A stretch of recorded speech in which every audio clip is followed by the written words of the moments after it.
Okay. Let's get some fucking...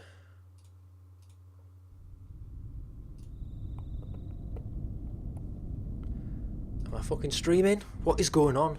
Right. Hello everyone, I'm just getting things shipshape before we fully commit to the show tonight. I think I'm fucking live, I don't know. Let's have a little look. Very urgent stream regarding pop culture IPs, yeah. Looks good to me. Let's get this muted. Yeah. I think I'm live. Can you hear me alright? I'll just do a little test, sorry. Hello everyone, I'm just right, we're in business. Okay, so set this to fucking... I haven't been on for a long time, and I thought that I've just got so much to catch up on. So I've put some topics down here, but it boggles the mind how much stuff there is to cover. So we'll start soft and then we'll work our way up to the big stuff. All right, is that all right with people? Because we've got some trailers to discuss, we've got some full releases to discuss. I haven't been on in that long. It's a little bed for me to talk over.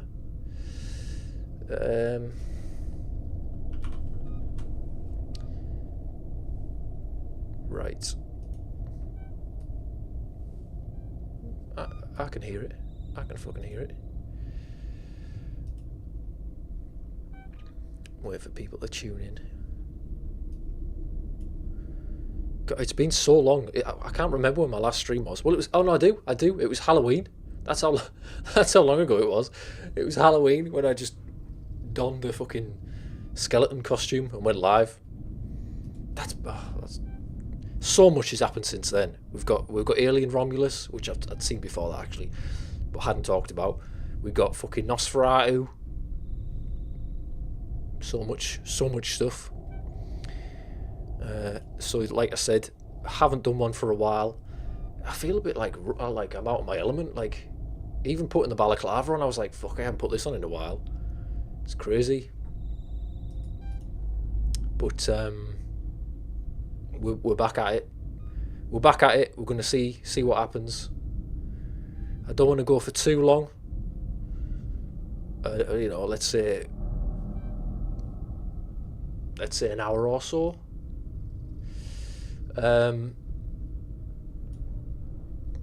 So that'll do. We're going to try and go through the little Jurassic World Rebirth trailer, because I've got some thoughts about it. Hopefully we don't get like stream dinged or whatever. I don't care if we do. Like if they demonetize it, fine, as long as they don't just like block the stream or whatever, because that'd be shit.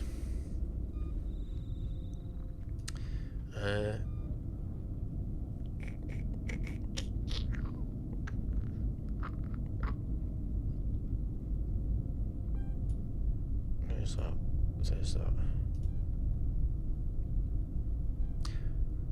The other thing we can do is this definitely fucking working? When I set it up, what I used to do was go straight through OBS, and it's like activate stream, whatever. You can set it all up through there, put your title in, do all that straight from OBS, which is what I normally do. I think this time I just did it through YouTube's thing, and so I'm a bit like, that's working. I don't care. Something's happening. So as far as I'm concerned, we're ready to fucking go. Let me just grab this little link. Will this work if I do a quote tweet? Just dropping a little link on X.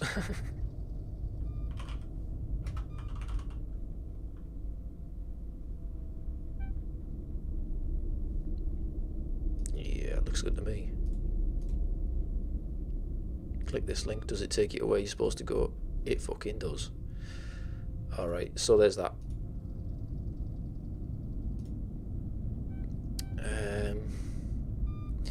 So basically, what should we tackle first? What should we tackle first, people?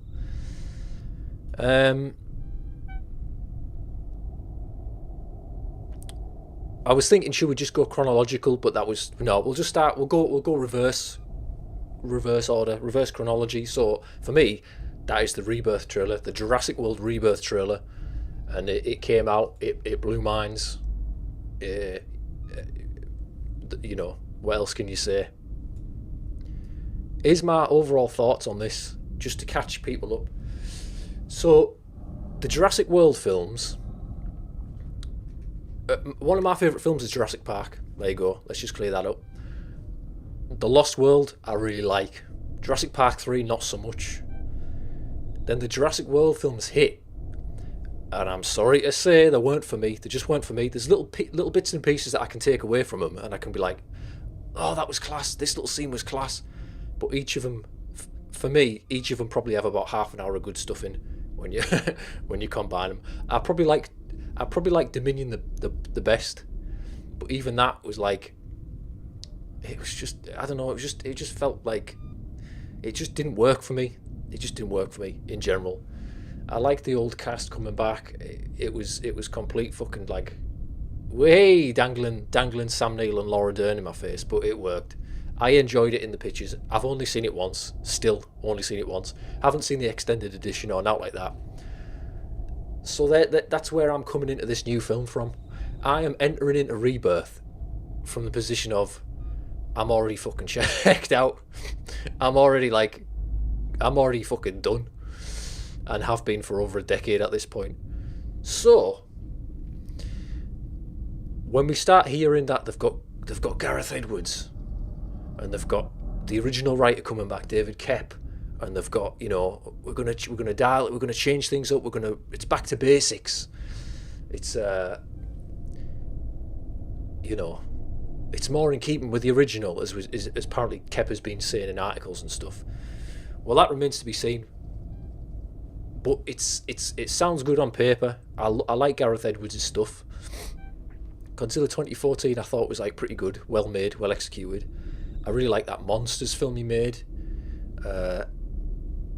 Rogue One I enjoyed for what it was. I'm not a Star Wars head, but I enjoyed it for what it was. I think the creator again, it's beautiful, it's excellently made. It's crazy what he pulled off. Didn't quite work for me. It just felt very derivative of like other stuff. I've talked about it before. But the point is, it shows we've got a consummate filmmaker with a good visual sense, and he knows how to world build, he knows how to do it all. So there's that. It's promising. But then I start hearing things, don't I? I start hearing stuff through the grapevine, and like, you know, oh, I've heard there's going to be another secret island. Right, okay, we're doing that again. It's like the 10th time. I've heard there's going to be a mutant dinosaur fucking monster running amok. And in the back of my mind, I'm going, right, so this back to basics stuff is just immediately fucking evaporated. Because the mutant dinosaur stuff turns me off whenever you bring it up. It was like back in the day with the human dinosaur hybrids. No. It's too much. It's just too much. So then this trailer comes out. It looks very good. I think it's probably a better looking film than half the other fucking films we've had so far. Looks really good. John Matheson, the DOP who did Gladiator, and Gladiator 2, which we'll get into later on. Because anyway, yeah.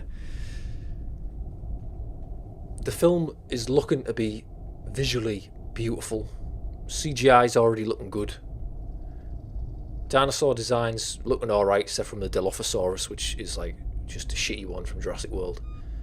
Like, you've got this amazing original Dilophosaurus from Jurassic Park. Why not just reuse that? I don't know. Let's just go for this crappy orange one. Anyway. And then, yeah. The fucking Hydrocephalosaurus comes out. The Defectus Rex. The D-Rex. The D-Rex, remember that, everyone? We thought we fucking got away from that, didn't we? 10 years ago. The D-Rex is back. And it's more fucked up than you can ever possibly imagine. So we've got this D-Rex. And like I'm watching this trailer, and I've watched it a few times, and I can kind of get into it. I'm like, yeah, we've got some new stuff going. I think Scarj, as I call her, Scarlett Johansson's is great. She seems like I believe that she could be on this island and surviving and fucking shit up. Other cast, yeah, great. I can sort of even tolerate that there's another secret island, because it's like,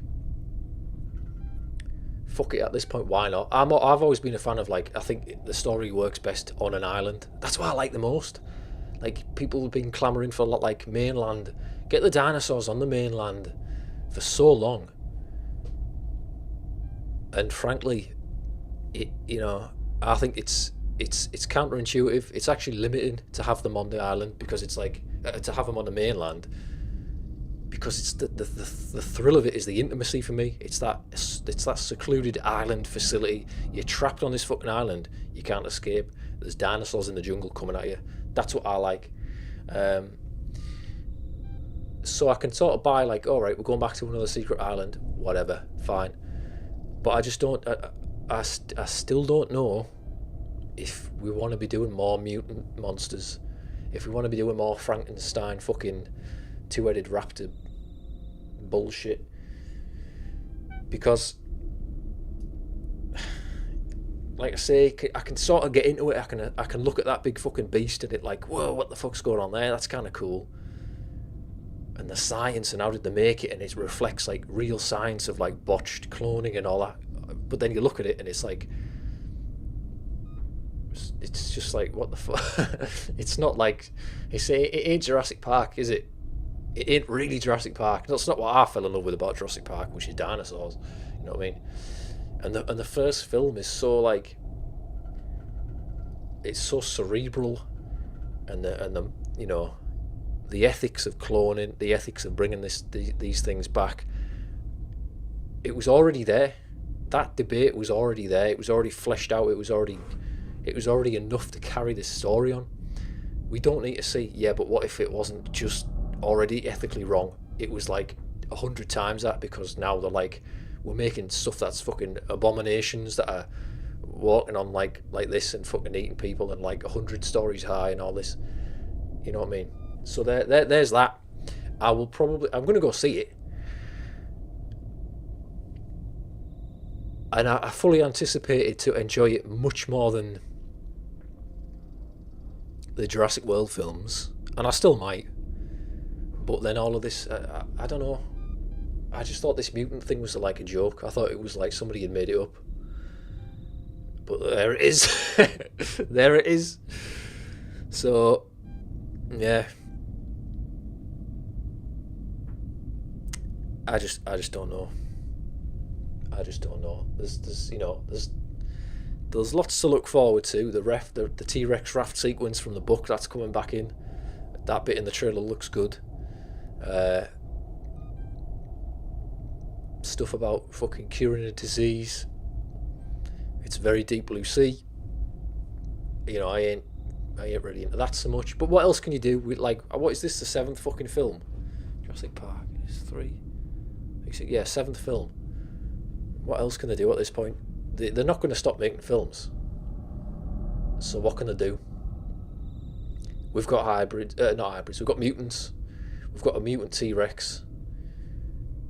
We've got Spinosaurus is coming back. Yeah! The Spinosaurus is back, ladies and gentlemen, that we've been waiting for so long. We're so happy. Please, Colin, Stephen, Frank Marshall, Kathleen Kennedy, all we want is the Spinosaurus back. Can you please just give us that beautiful Spinosaurus that we've wished and hoped for so long to return to a Jurassic Park film? Wait, you are? Oh, I can't wait to see what it looks like.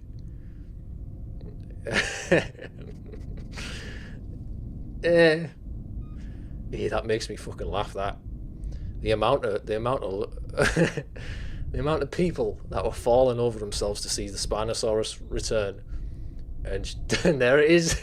And they're not happy. Oh, man. Fucking great. I think as well, like,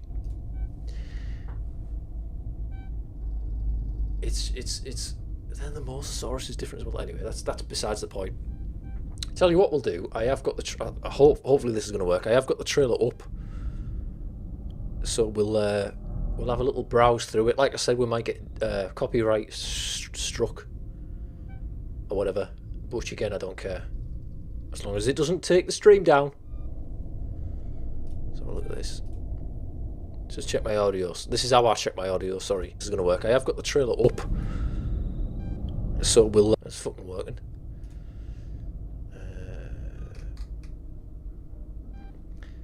Alright, so I shouldn't have closed that. Right, let's have a little look. Gameplay.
Dr. Henry Loomis, this is Zora Bennett, our mission specialist.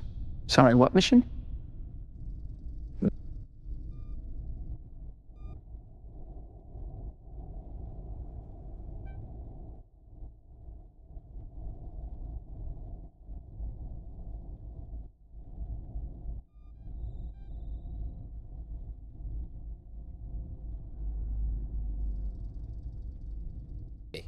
Stupid cunt.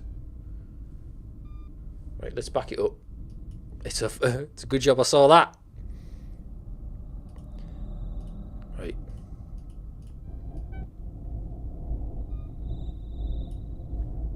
I fucking knew you couldn't hear me. Right.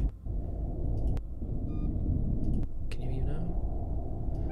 Sorry, I'm gonna have to make sure this is right before I get fucking half an hour into a fucking rant.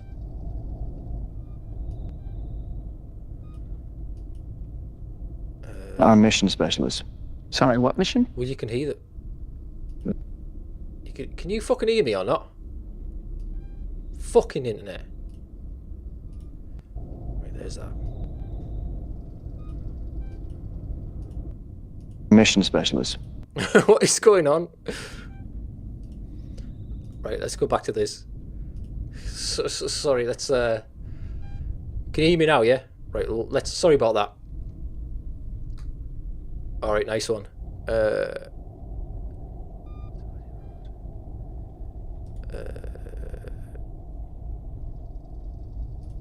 Right, I know what I did.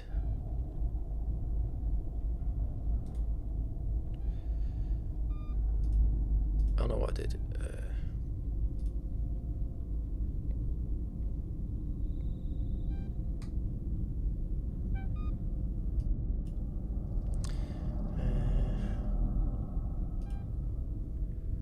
Just play this for a sec. Dr. Henry Hopefully, Loomis, this is Zora Bennett, our mission specialist. Sorry, what mission? This would be a medical breakthrough that could save countless lives. I It don't see comes what from the fucking largest problem is. dinosaurs on the planet. Oh my god. Fortunately for us, all these species exist in one isolated place. Can you be ready tomorrow? No, you I still can can't guarantee hear your me. safety. I mean, What is more or going on? less. More or less? He's your guy. We're the best at moving things and people in and out of places they shouldn't be.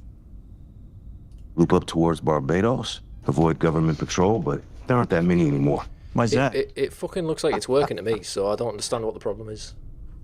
You can hear me on this screen though, can't you still?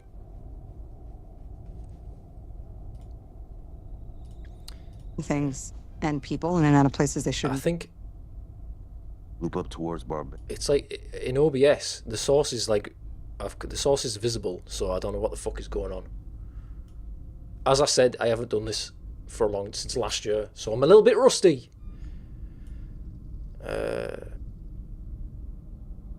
People in and out of places. Loop up towards Barbados. Why is it such in OBS? The source is like, yeah, right. So that is working fine.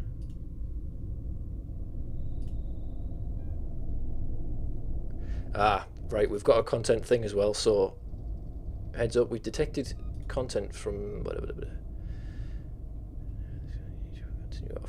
Right. So fuck that then. We're not gonna be able to see the trailer, which I did suspect. But you've all seen it enough. So let's just go through it like this.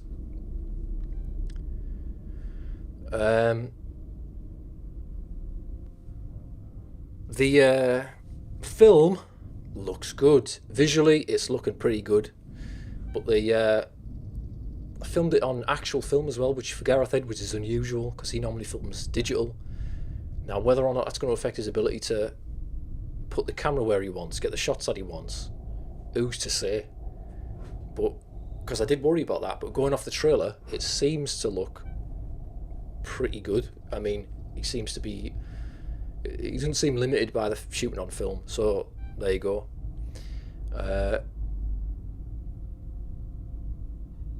So this, I fucking need the trailer. I need the trailer to riff off.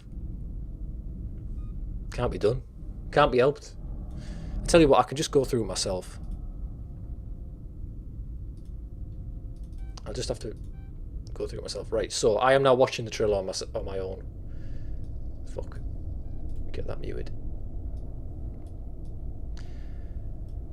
So yeah, everything, the jungle, it's lush, it's looking lush, it's looking green. On this secret dino island, that looks a lot like Thailand. And Gareth Edwards clearly just gets a kick out of shooting in Thailand, but well. So yeah, we've got these other characters. There's a secret mission. This Rupert Friend character, obviously the villain, by the way, is a British guy. He's clean cut. He's a CEO type. He's wearing a suit. He's obviously the villain. But he goes to the island with them as well, which is interesting. But the thing is, are they going to flip it? Are they going to defy our expectations? The British guy in the clean cut suit isn't going to be a villain. Oh, he's like, no, I ain't a Ludlow type. We've got these guys with guns. They're on the boat. The one of the first things I pointed out on my Twitter was that this presumed old laboratory, like, this is the first. She says something like, "This is the first time. This is the first lab where they did the dinosaurs before Jurassic Park, and all that." It's like, right. So why does this? And other people have brought this up subsequently, but why does a lab look like fucking modern, or rather futuristic tech? Because we know what the technology looks like in Jurassic Park and other InGen facilities, and it ain't looking like this. This is like super fucking sci-fi, white plastic and perspex, segmented fucking glass windows. It doesn't look like 90s technology to me, or 80s, whatever it's supposed to be. There's a weird shot of a... I can probably pull this up, actually. There's a weird shot of a...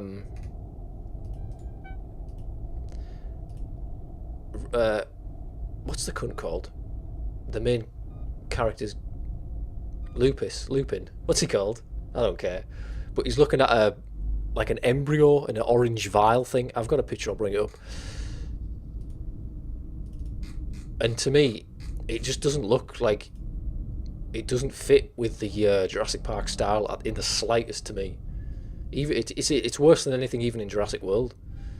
Let me see if this works. Can you see that? It's pretty small. But you can see that, can't you? Like, what the fuck were they thinking? It literally looks like something from Alien. Like the semiotic standard. There's a shape on the side that looks like Ron Cobb design. Like, if you saw that on the Nostromo, you wouldn't think anything different. You'd be like, oh yeah. But we're supposed to believe that that is a part of the same infrastructure, the same technology that we saw in Jurassic Park or even fucking Lost World. It's just too much. It's over-designed. It's got too many little greeblies on it. It's got too many little wires. It's like, why is it white? I just don't buy it. So now here's the other thing. People are saying, well, maybe this laboratory, maybe it's a misdirect. Maybe this laboratory isn't fucking old. It was like revisited. I don't think that's the case because it's looking pretty grimy. But that was like that. You might be like, well, why does that matter? But that's a big thing for me because it shows that they've not understood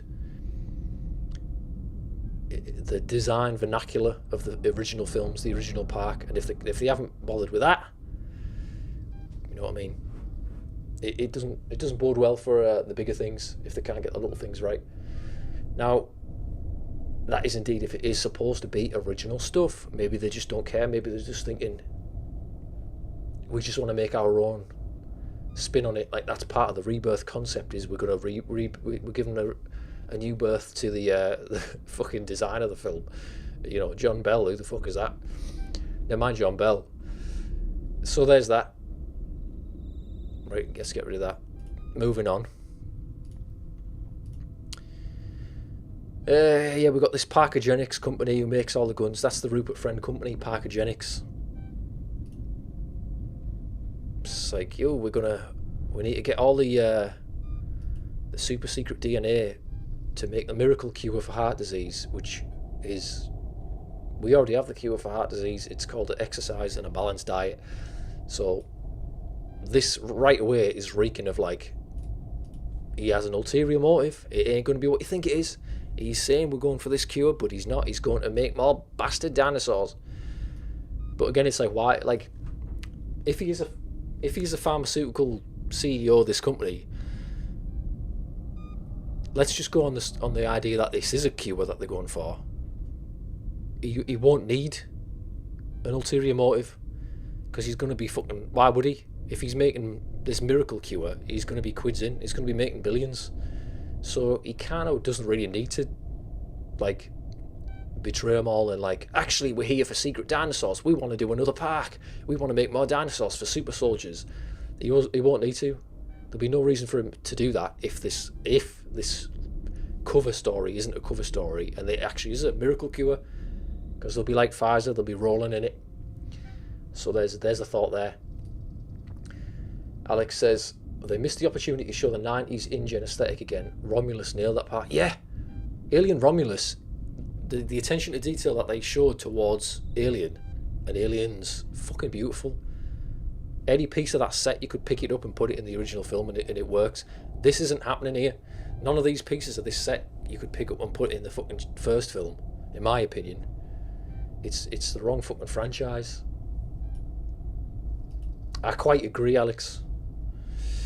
We've got this is supposedly the Quetzalcoatlus, which I can't believe I'm about to say this, but I think the design of it in Jurassic World was better. The one in Dominion looked way cooler than this. So again, it's like they've done a different design. Alright, maybe it's like, these dinosaurs all have different DNA, they were abandoned, so they have to look a bit different. Alright, fair enough. It's a weaker design in my opinion. Right, I'm now up to the bit in the trailer. We see the raptors, as he calls them. Please don't tell me they're raptors. They're not. The raptors. Why does he say that? Why was that the fucking delivery that they went with? they better change that for the final film. Do you remember there was an Indiana Jones? There was a famous line delivery from Indiana Jones and the Kingdom of the Crystal Skull. I can't remember the word. It's like, maybe, or something like that. And in the trailer he goes, maybe, and it's like cool. And in the film he like goes, maybe, like that. And it's like, why did they change the delivery of that line from the one in the trailer, which was good?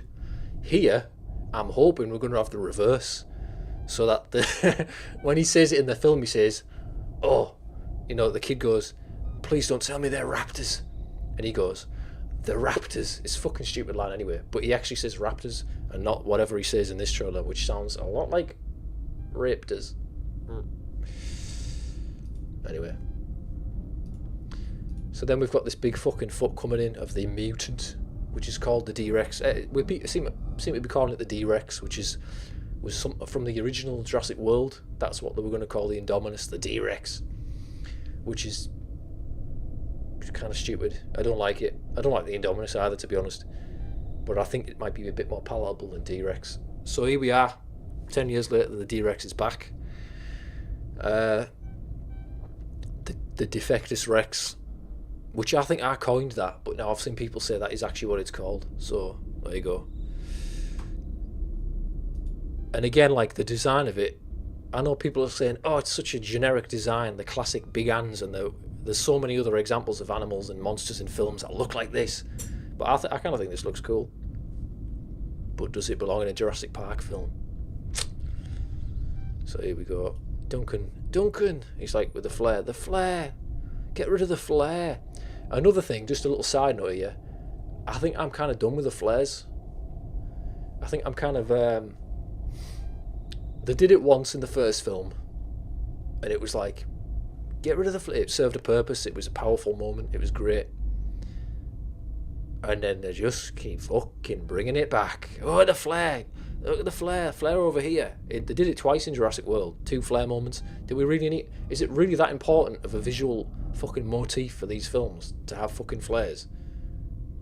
Maybe I'm alone on that, but I don't need to see flares in every fucking film. Anyway, Duncan's getting there. So then he jumps away, he jumps in the water. We've got these cars, by the way, these little buggies. Again, it doesn't look like Jurassic Park fucking technology to me. Why is it in the park colours? Now in the book, I can't remember if the stripes are red or fucking blue. I think they might be blue, I might be wrong. But I'm sure the stripes on the vehicles, the big jagged red stripes, were to deter Triceratops from ramming them, because it was like, it visually like distracted them or disturbed them. They were like, whoa, what's this weird red stripe at a 40-degree angle? I don't like that. So you could argue that it isn't technically like a park livery, and there would be a reason for them to have it on vehicles in like where they were fucking cloning dinosaurs. So I can get my head around that. But again, this vehicle, it looks like something from Halo. This tunnel, there's a tunnel where she's crawling through with a fucking shooter. And there's people cowering in the corner. Even the design of that tunnel looks too futuristic. And again, it's like, it's a fucking tunnel, who cares? That's important, man. That stuff is important. We get some of this T-Rex raft stuff here. I don't get why they went with the Jurassic World Dilophosaurus. Why they've got these amazing designs.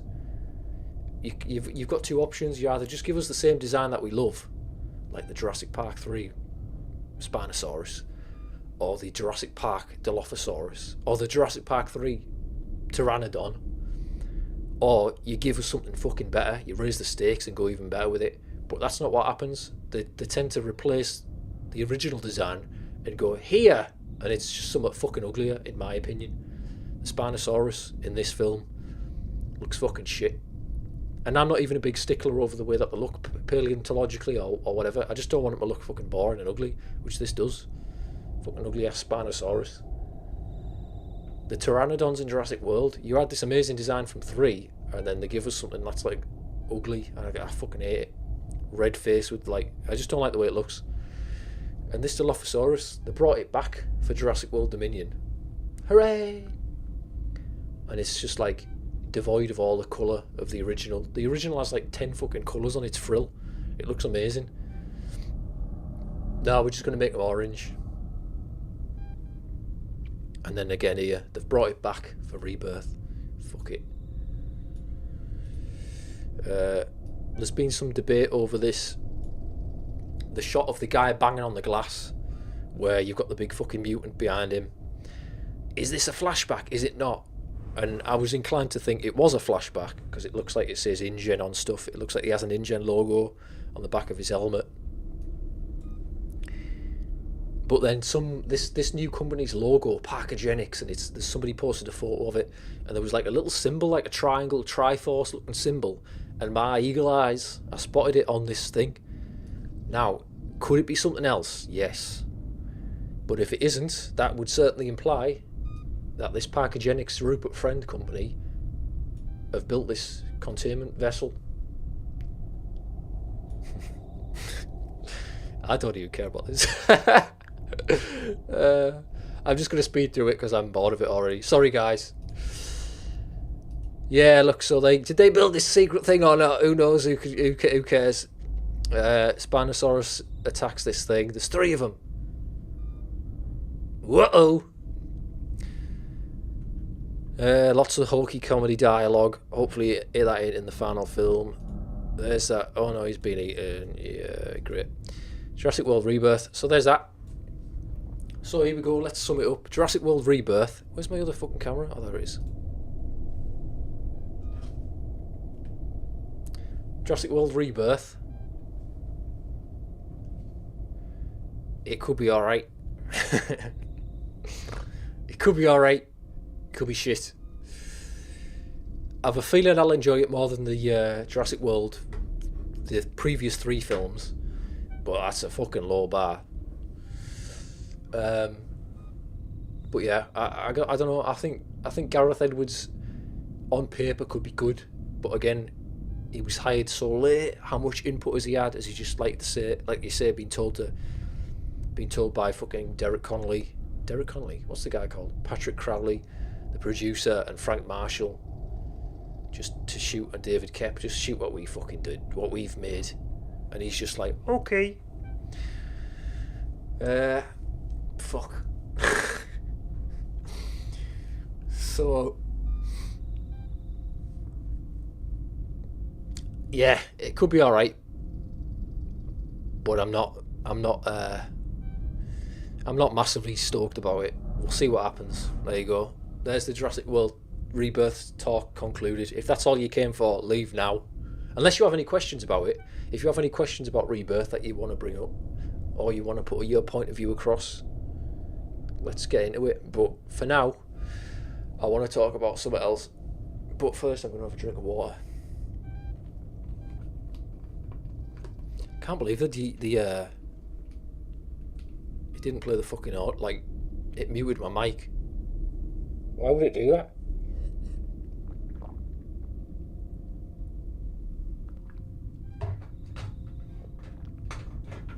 Oh fuck. Put that there. So it's actually been that long that, other than like my little thoughts that I put forward on Twitter about Alien Romulus, I've never actually talked about it online. I mean on stream. So yeah, in contrast rather, hang on a minute. Alex says, what do you think will happen if Rebirth fails at the box office?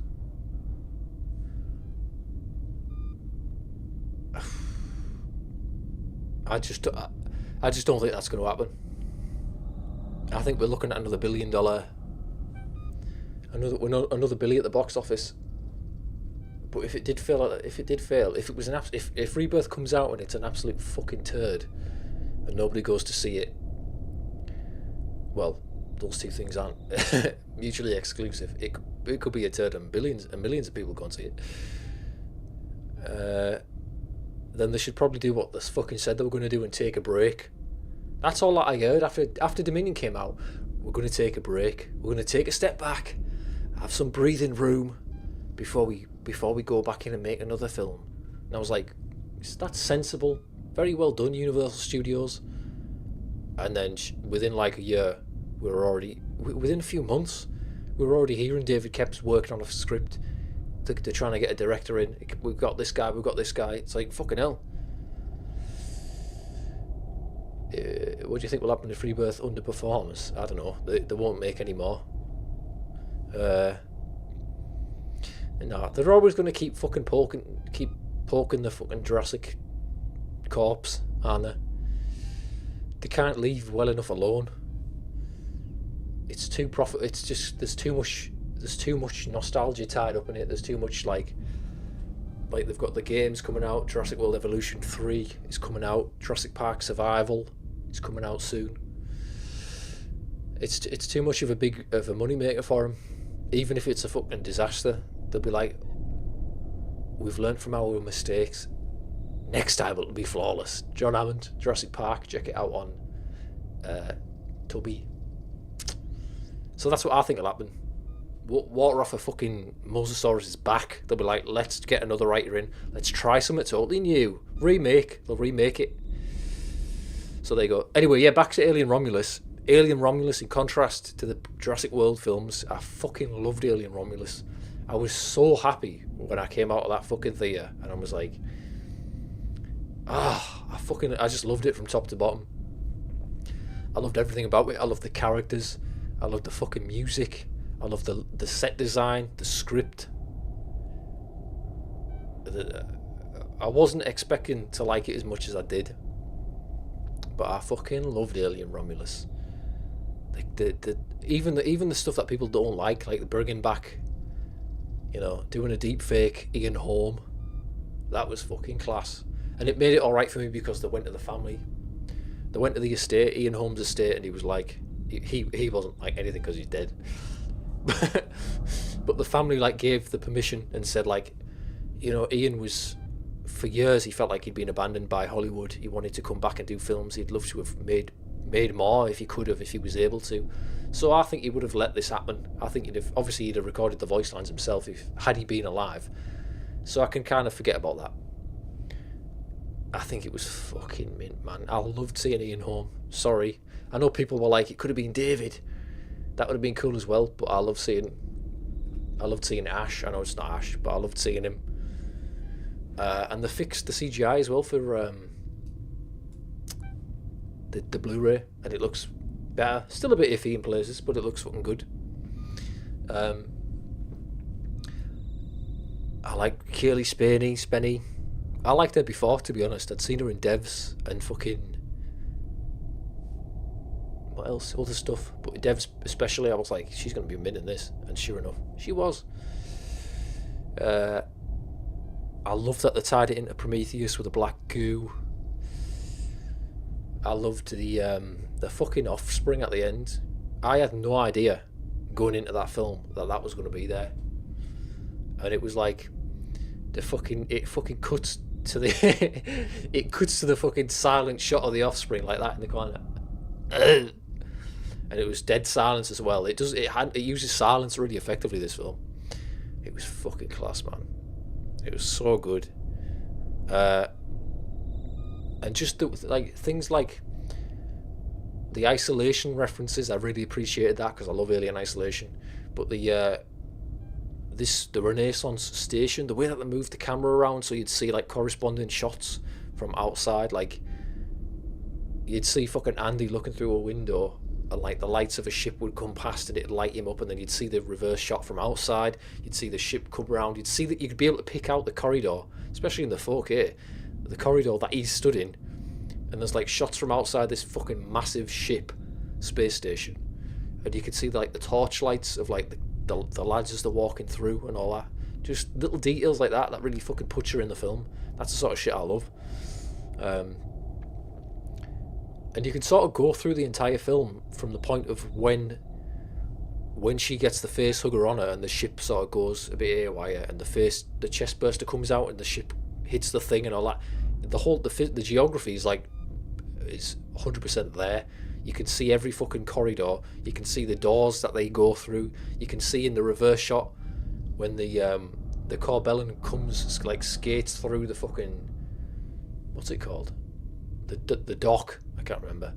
It fucking skates through, and in the background you can see the corridor that, like, an hour later in the film, Andy's looking out of at the doors that close. Shit like that. I look like, because they so easily could have just like muddled it up and you wouldn't have noticed. But it makes it fucking real, man. It was pretty good, Alex says. It was pretty good. The only thing that bothered me was that the xenomorphs weren't that scary. It went from Alien to Aliens too fast. Yeah, I can understand that. Actually, you know what? There is... Before we sound too positive, because who the fuck wants that? I don't love the fucking redesign of the xenomorphs. I think it's totally serviceable for the film, but like I don't like they have these extra claws on the feet like that. They have like weird orange bits on them. I don't like the weird segmented dome. Yeah, kind of shite. Again, you don't really see it that clearly, but I don't really like it. And there's definitely some continuity errors as well, because one of the main scorched xenomorph, it's called, it has like a big fucking cut in its dome. Well, the one that kills... Fuck, what's he called?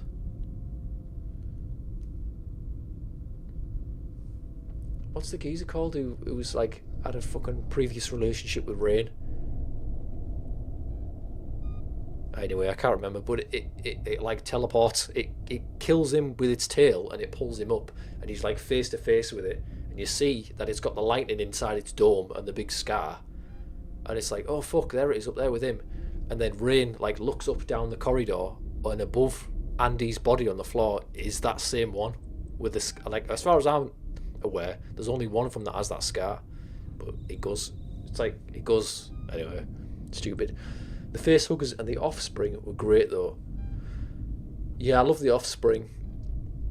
There was loads more concepts made for that. It was going to do all sorts of different stuff. It was going to like start off like a white looking geezer, and then an alien was going to come out of it, or it was going to change more into an alien, or it was going to look like totally different and have like fucking wings. But I think they made a right choice. They toned it down, which in my opinion is way scarier. That it just looks like a fucking big gangly horrible bloke, like an engineer. So I like that. The facehugger redesign, I don't think you can beat the original facehugger. That weird raw latex browny tan colour is something so horrible about that. But then again, I understand that for the purposes of the story, these are like genetically engineered 3D printed facehuggers that they've tweaked the genes of, so they can look different. They've got little barbs on them and stuff like that. Pretty cool. I loved that they were like taking the black goo out of them to use as like a mutagenic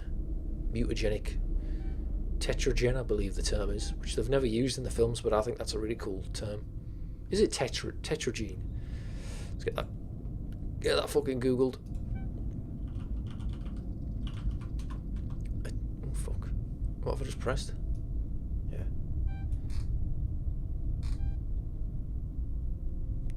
I can't find it anyway. So that's pretty cool. But yeah, you can't really beat the original Giga design of the big chap. And I know that every film has like added something new to the mix because it's fun. Why not? Kind of being a bit hypocritical when I was just talking about the dinosaur designs, but that's different. So yeah, the Romulus sort of approach to nostalgia, the Romulus approach to fan service, that worked for me. That's the way to do it as far as I'm concerned. And they're about, as far as I can tell, they're about to start doing the second one, the sequel to Romulus, which I'm excited for. I saw some people on fucking Reddit say like, I don't think we need a direct sequel to Romulus. I think we should just start fresh in another little thing. Which, whatever, fair enough. If that's your view, fair enough. But there's so much fucking story, because they were saying there's nothing else left to say. Their story's concluded. It's like, it fucking isn't. There's, first of all, I want to know what happens when they head to fucking Yavaga. You got Rain and Andy. Andy is basically dead. He's fucked up. He needs repairing. She's got his little chip out of his brain on her person, so she can kind of get through the. If you imagine a customs like situation. All right, Mr. Schmackerman. He says, "Sup. Welcome to the stream. Just talking about Alien Romulus. So, yeah. So this colony that they're going to, which some people seem to have missed, but it isn't a Weyland-Yutani colony.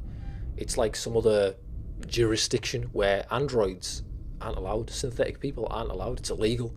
And Rain could be put in prison for smuggling a fucking android. Right there, you've got some fucking drama. I want to know what happens. Like I said, Andy's not technically alive. She could get through by saying he's just, he's not functioning. He's just scrap. I'm just going to take him for scrap so she can get into this colony. Nobody's none the wiser. Meanwhile, she stashes him away. She repairs him.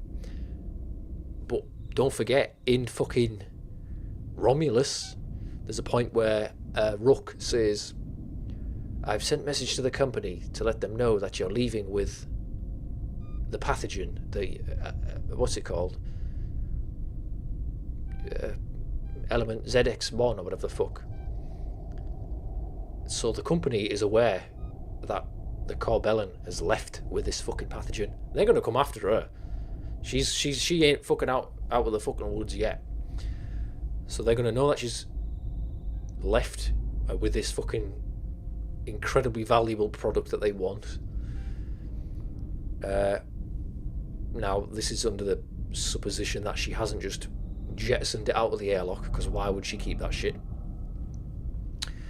But maybe, who knows, maybe she lands in fucking Yavaga and a ship gets like searched for contraband and what's this, and they take it away and it's like, oh fuck.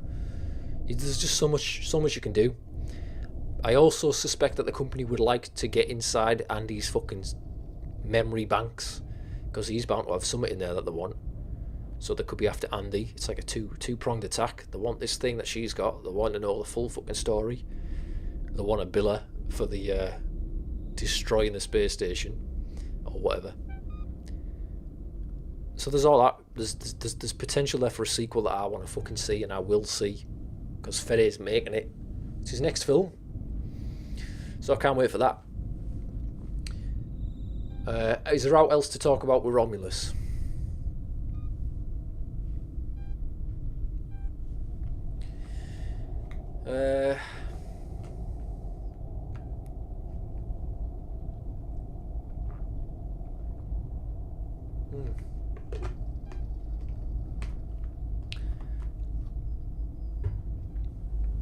Alex says, do you think we eventually see the concept of an android that looks like a xenomorph realised in one of these movies? Maybe Andy will somehow become that, lol. The concept of an android that looks like a xenomorph, that'd be kind of weird, wouldn't it? Kind of interesting. I don't expect them to do that with Andy, but I do have a little pet theory that if they were to continue with David's films, like, he might try to work some of himself into his black goo experiments. Because if you remember, like, what is it about, like, the big chap, the classic xenomorph? It looks like it's biomechanical. It's Giga. It's flesh and bones and guts and stuff, but it's also fucking pipes and tubes and, like, valves and shit. Well, what else is valves and pipes and tubes? The fucking android guts. So here's my thinking. David tries to make his own black goo versions of the xenomorphs, following the engineered design, no doubt. But what does he end up making in Covenant? It's like a classic xenomorph, but there's like, they're not biomechanical in the slightest. If you look at the fucking alien in that film, even the white ones, there's no hint of biomechanics about them. There's none of the pipes, there's none of the tubes. So it's like there's an ingredient missing. Maybe if they were to make a third fucking David film, he would put some of his own fucking mechanical ooze into the fucking xenomorph blood, and that's how we get the fucking biomechanical alien. It's fucking android and alien combined. Like I said, I've said before, but the visual of this black ooze, inky blackness, mixed with the android white milky blood, that's fucking beautiful. That it's the chaos and the order. It's the yin and the yang, the black and the white together to make a fucking ultimate beast. Hawkins family in the chat says, get your ass out. You wish, mate. Nah, just joking. Welcome to the stream. Just talking about Romulus. We've already talked about Rebirth. But I got bored I got bored halfway through and just like went, fuck it, I want to talk about Romulus. Sorry. That's where my interests lie these days. Yeah. So I'm excited for Romulus 2. I think there's a lot they could do with it. What else? So yeah, again, if you have any idea, if you have any thoughts about Romulus, do you want to share your opinions, we can get a little dialogue going. But right now we're gonna put that on the back burner. We're gonna move on to the next thing, which is Nosferatu. Yes, man.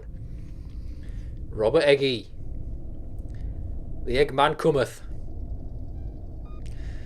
Hawkins family says he liked Romulus. He thought it was decent, but it went mad at the end, but was good. You know what that reminds me? When I was in the cinema the first time I watched it, it was a great audience. Everyone was like, oh yeah, great, whatever. But then on the way out, as you sort of walking out, I heard a woman go, they always have to take it too far. And I assumed she was talking about The Offspring. Like, I suspect there's a large portion of the audience that were like, if they didn't have that little extra monster at the end, it would have been fine.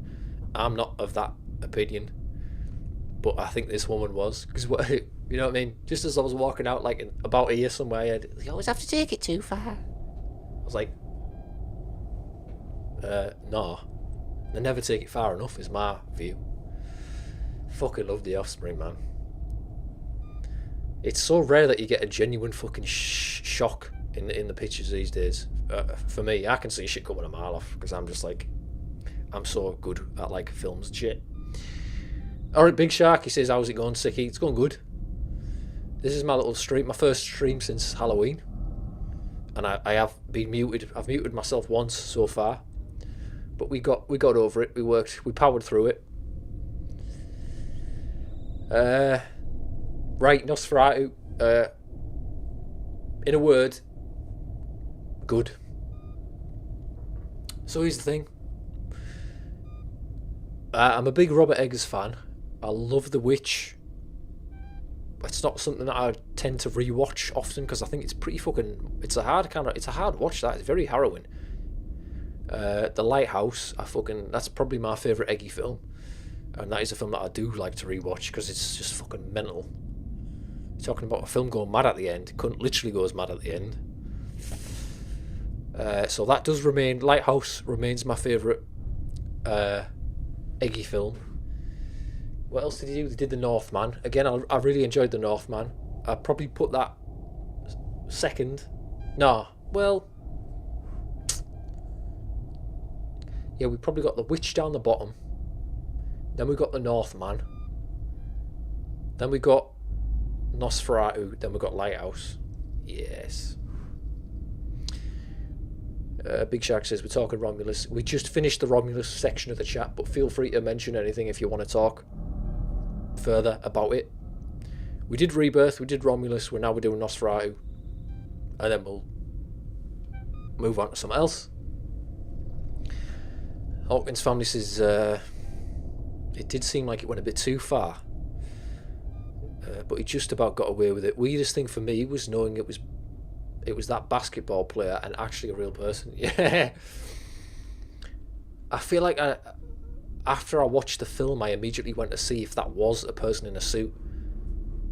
Because I was like, that good CGI is one thing, but the way that thing moved, it was too weird.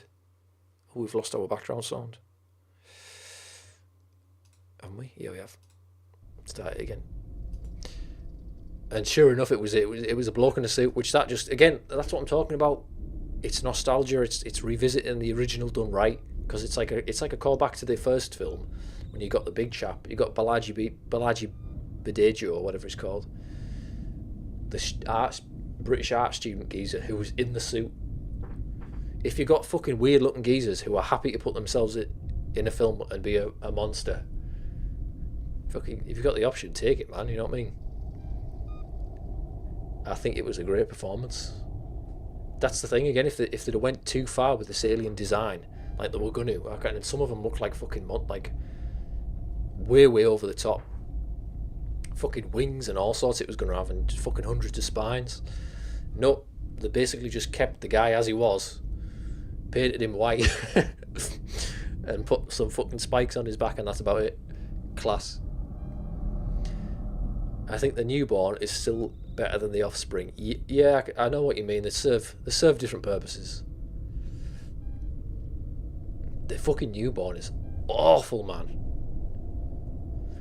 I think the difference between the offspring and the newborn is that the offspring is like, fucking hell, this is fucked up. This is horrible to look at.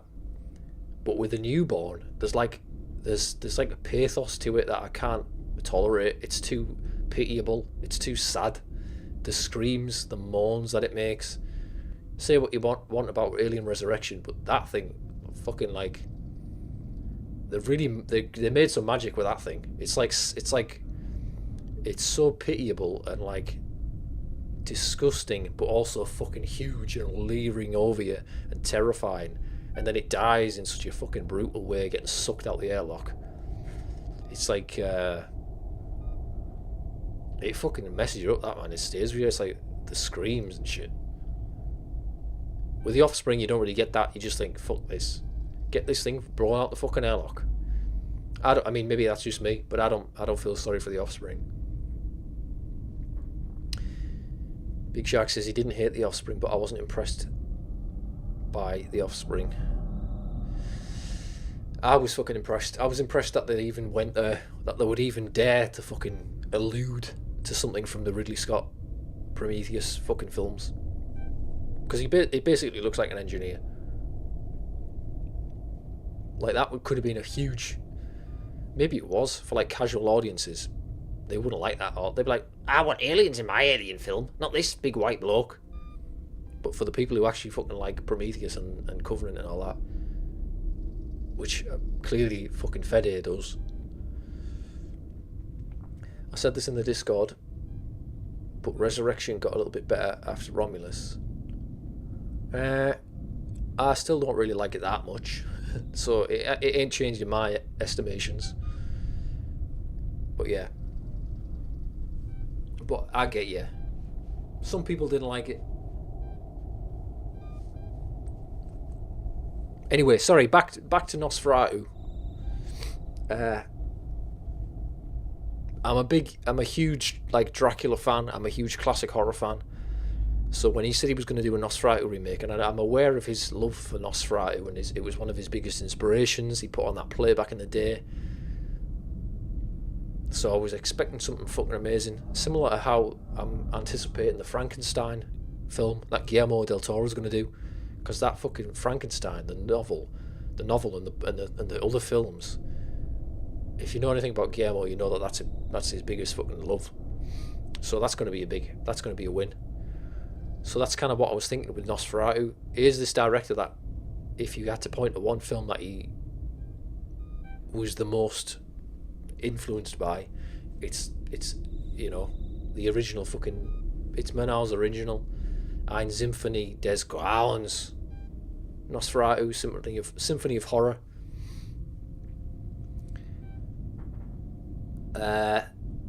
So I was like, fucking yes, let's get it. The trailers were coming out.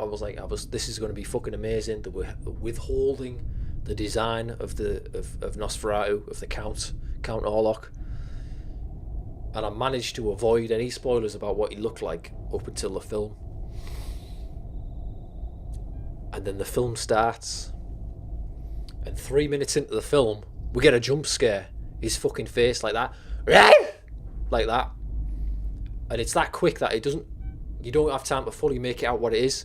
But I saw I saw enough. I was like, oh, that kind of looks a bit not what I was expecting there.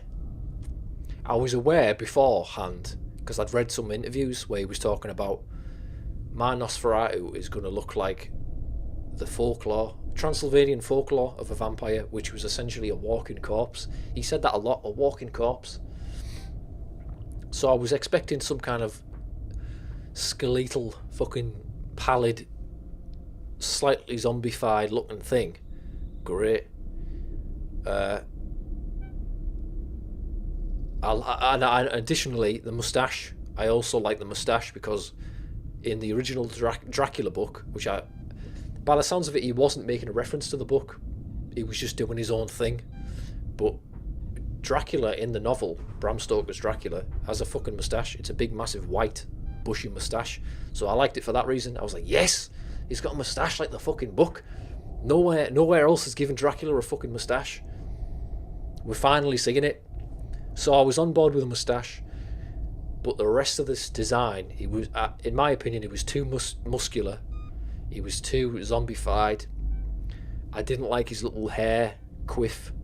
I think if he hadn't had that and just had the moustache, great. Or if it didn't have the tash and just had that, whatever. It just didn't feel very Nosferatu to me. There you go. So the design might be the biggest drawback of the film for me. I can watch the film and enjoy it, and did. And I would say that I did like the film in general. But I think I put a bit too much into this design. I thought I was going to be like, I'd not want to look at this thing. I thought I was going to be like, fuck this. This is nightmare fuel. But it just ended up looking like an extra from Walking Dead or something. Big Shaq says he thinks the hairstyle was very country.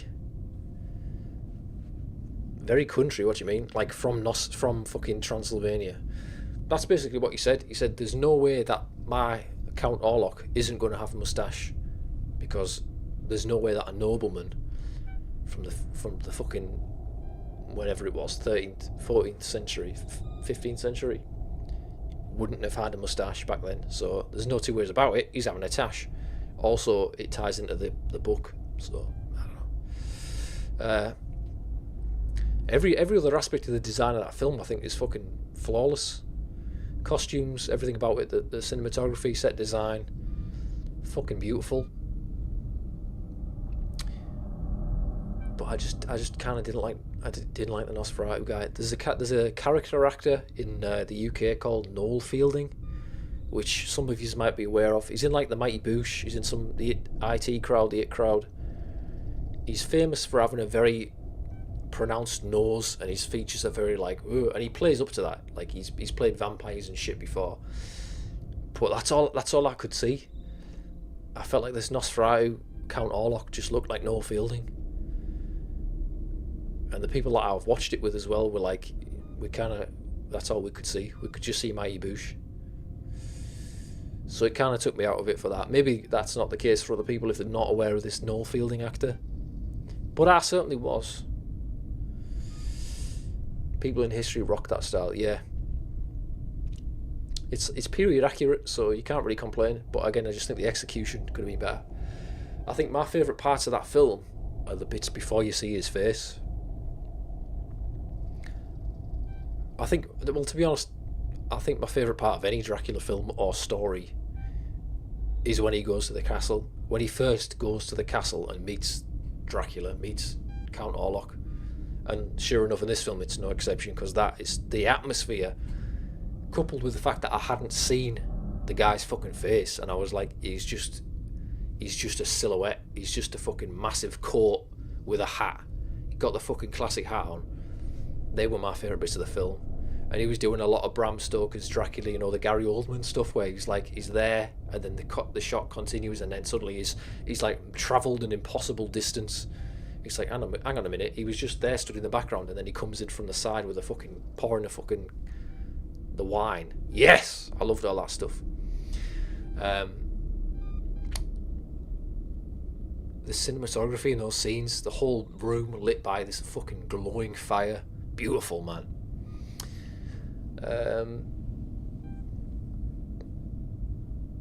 The voice as well.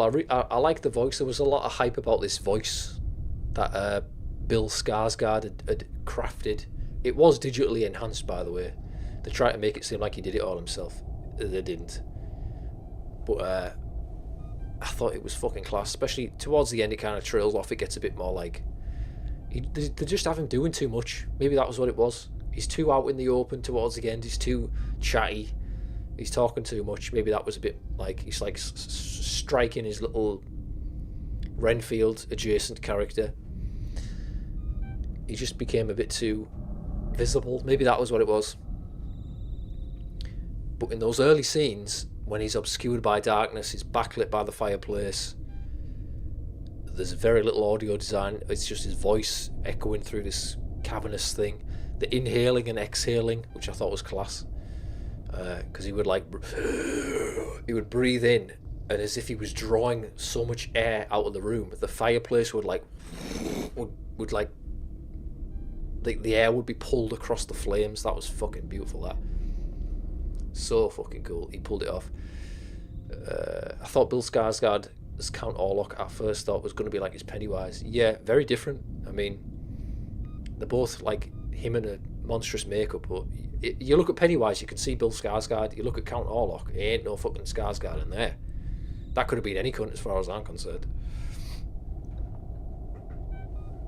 But yeah, so the it's like the potency of the character. It starts fucking strong and it sort of peters out throughout the film. That was my view. Nicholas Hoult as well, absolutely shitting bricks throughout. Fucking amazing. And that fucking the line that I keep quoting as well. The fucking Nicholas Hoult first enters the room with his bag and all that stuff, and the fucking line where you hear Count Orlok and he's like, oh, what does he say? I keep just like randomly saying it to myself since I saw the film.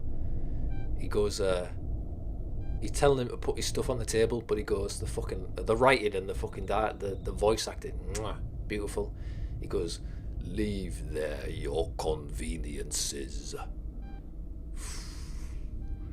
I fucking love it, man. He's basically saying, put your fucking shit on the table and come and sit down.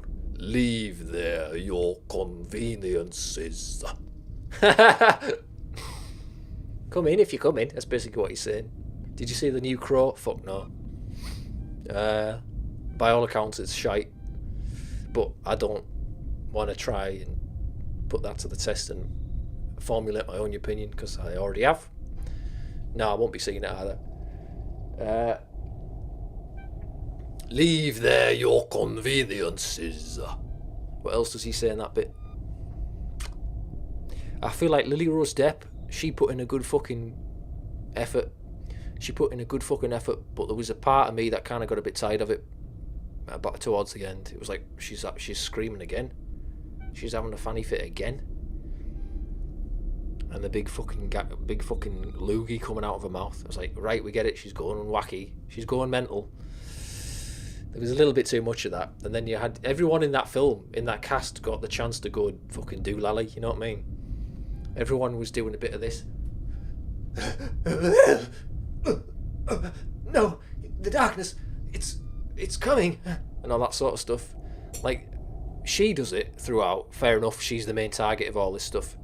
Then we had fucking Nicholas Hoult starts doing a bit like that in the fucking church. You mustn't leave the church. He leaves the church.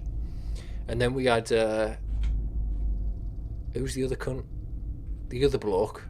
He starts going fucking wacky.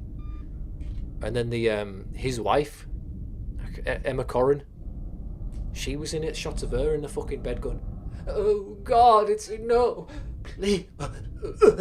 And by that was like the fourth person that was having a fucking funny turn. I was like, it's a bit too much. And they did. I think it was certainly intentional to be more melodramatic about it. The performances, because if you watch his other films, Eggers' other films, he ain't like that. This was very like, good heavens. I mean, I know it was like the period, but still, he didn't need to go that fucking melodramatic with it. Like, they were all hamming it up. The what's his fucking name, man? The other guy. He's in fucking Godzilla 2014. What's he called? Not Nicholas Hoult, the other one.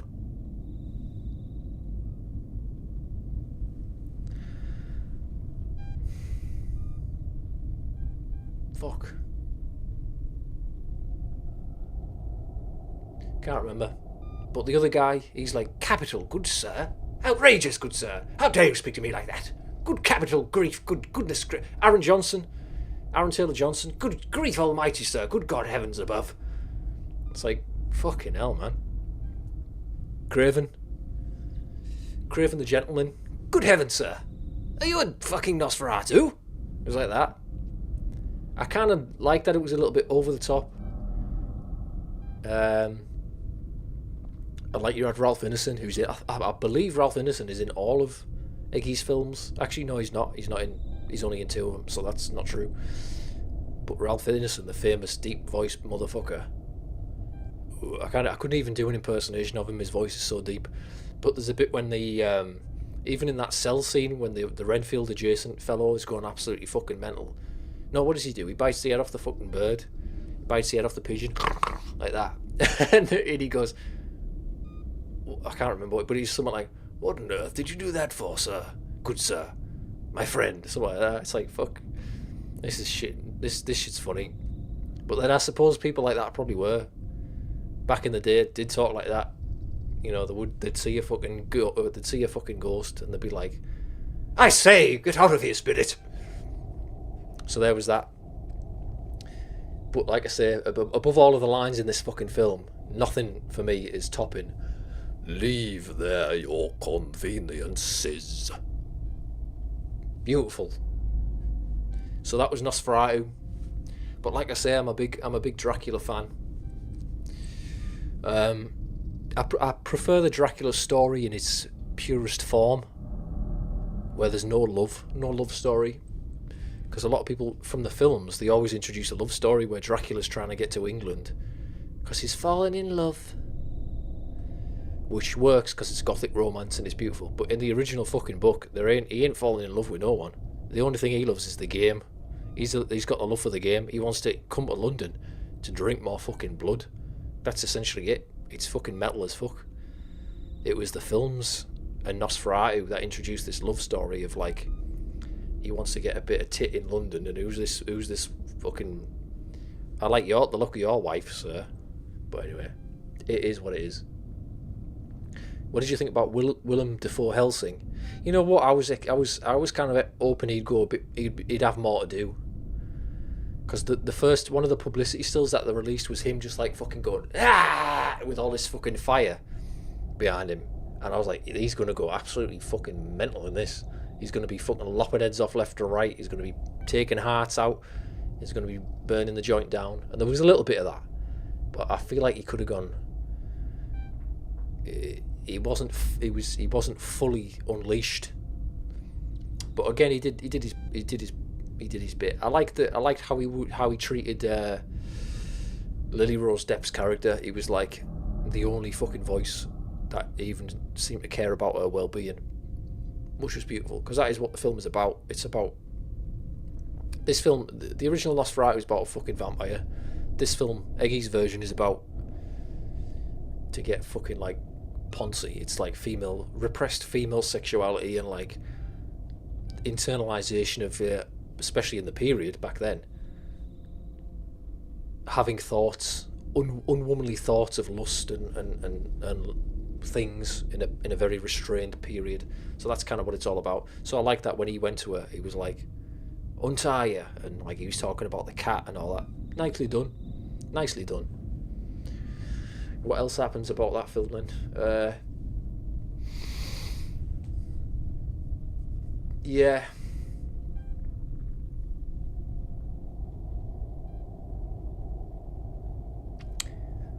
I liked how he died when all the blood came out of him. To be honest, I half expected, as that scene approached, I thought he might do what the original film does, where he just sort of dissolves into thin air. I thought that would be really effective if he just goes and then he like goes in and out. But he went a bit more like violent with it, and like blood comes out of him and shit. So that was that. But yeah, like I say, he was just a big fucking muscular zombie. And part of the thing that I think tainted my expectation was that there's a film called The Vordelak, which is a French film. You might not have seen it. It wasn't a huge film. It's on Amazon Prime and shit like that. The Vordelak, which is another... It's based on an old story, but it's fucking mint, and it's got a vampire in it that looks amazing. So I'd previously seen this like a few months before, and that's a great little film. And the vampire character called Gorsha is like a proper like that. You want to talk about a fucking walking corpse? It's like a skeleton, proper emaciated skeleton, like all white and like chalky and like fucking amazing. And they did it by puppetry. It's just a puppet. There's no person at all. You know, like what's it called, bunraku, where they wear the black suits and then the puppet is like the thing that your eyes pick up. So they can get away with having it do really unnatural movements that a human couldn't sort of do, or like a normal person couldn't do. And it's like the way that it moves, and like it's fucking amazing. So I had that in the back of my mind. That's what it had to live up to, because to be honest, it does kind of look like Nosferatu. It's like white and bald and fucking mint. And then I see Bill Skarsgård, and he's got the quiff, and he's got the fucking muscles, and it's like, you know, it is what it is. So that was that. There's the Nosferatu talk concluded. Big Shaq says he hasn't seen the Vordelak. It's really good, very affecting. It's a pretty simple story. It's like I can't remember who the original author was. It was a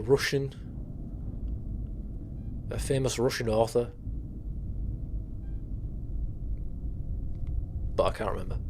But anyway, it's basically like he says to his family, it's like a war-torn Eastern European area, and he says to his family, like, if I need to go away and deal with this fucking uprising, if I'm not back in 12 days, I'm dead. If I turn up after that time, I'm not me. I'm a Vordelak. I'm a vampire. Kill me immediately. Sure enough, the 12th day comes and he's not there, and they're like, well, what should we do? He's not back. He's not back. Wait, what's that? And by the side of the road, there he is laying down, and it's this obviously like withered old man. And they're like, well, it's the 12th day exactly. Does this mean he is or he isn't a fucking vampire? So they try to carry on as normal, and it transpires, but it's brilliantly done. The Vordelak, check it out on Amazon Prime. So there's that Nosferatu. Good, liked it. Still hasn't took the top spot of The Lighthouse from me, and I don't think anything ever will. Although his next film, Robert Eggers' next film, Werewolf, about werewolves and shit, come on, that's gonna be fucking good. So he's tackling a werewolf film next. Love it. Right, that was it then. So there's that. The other film I wanted to talk about, which I've been, you might have noticed, I was kind of on the hype train for, but then I went very, very quiet about when that's Gladiator 2. I didn't love it. I didn't love Gladiator 2, and it breaks my fucking heart. Spirit thing with vampire. This is like a remnant spirit thing. Yeah. So. Oh, he's doing a fucking Labyrinth sequel as well. Yes, Labyrinth is one of my favourite films. And like I said on Twitter, you may be like, wait, Robert Eggers, who does all this fucking spooky gothic horror stuff, and doing a fucking Muppets Jim Henson film, how's that going to work? But there's a lot of fucking humour and whimsicality, I said this on Twitter, in Robert Eggers films. And in the Labyrinth, is not there's a lot of darkness. There's a lot of subversive themes in that film. You might be distracted by the ha-ha puppets and look at the Muppets doing songs and dancing, but that film's pretty fucking heavy. So he could be a good fit for that. So that's going to be fucking mint. And it's like you say, it's a sequel, it's not a remake, so...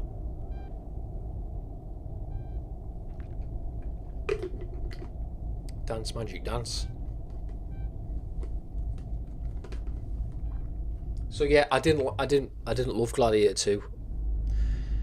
I was a bit worried about it when I first heard they were doing a Gladiator 2 because I'd heard about these other ideas that they'd had over the years. There's the infamous Nick Cave script where, you know, Maximus goes to heaven and the gods send him back down to fight in all these battles throughout history, and it was going to follow him into like Vietnam.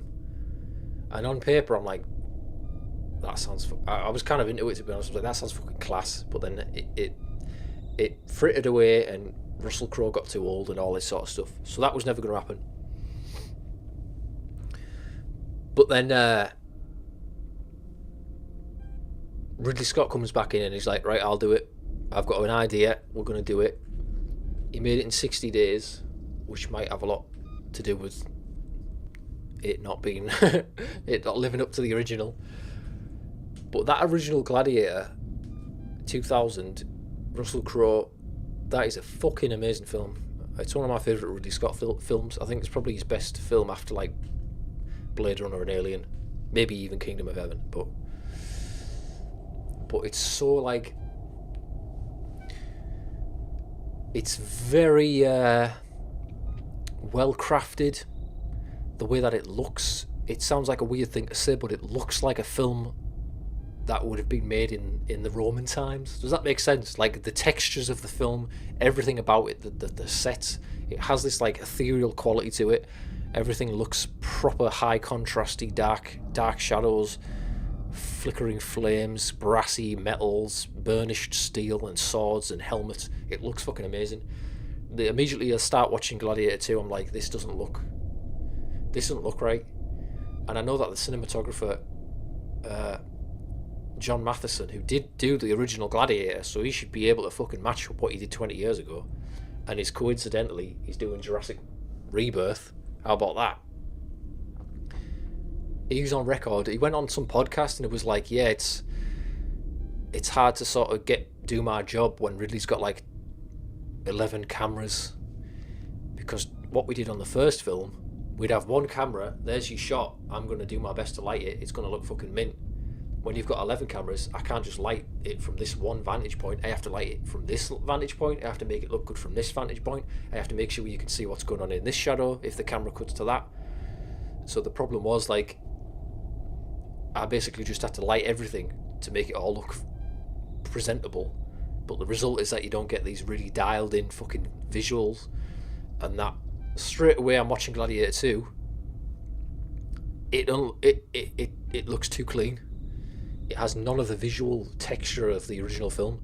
Everything's very glossy. I just wasn't expecting it, because I don't know. I just wasn't expecting it. It looked way too clean. Everything looked sort of artificial. Everything was way too big. The battles were too big. Like the first film it's relatively intimate with the battle scenes. Even that opening scene with the fucking in Germania with the fucking barbarian horde. It's basically just one little patch of woodland in a fucking forest outside London, which is where they shot it. But it's fucking heavy as fuck. And it's pretty much over almost immediately. There's a couple of fucking trebuchets, there's a couple of heads, you know. Swords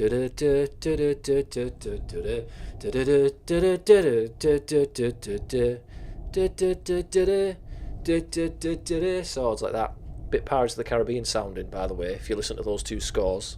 Hans Zimmer, I can see what you're fucking doing. But then it's over, the battle's barely there, and then immediately it goes into like the horrors of war, and you've got these soldiers crying their fucking eyes out. Everyone's like looking around in a daze like, fucking hell, we just had a battle. It's so heavy, it's so affected. In Gladiator 2, it opens with this balls to the wall fucking CGI landing scene with the ships and they're climbing the walls and there's cunts getting shot left and right.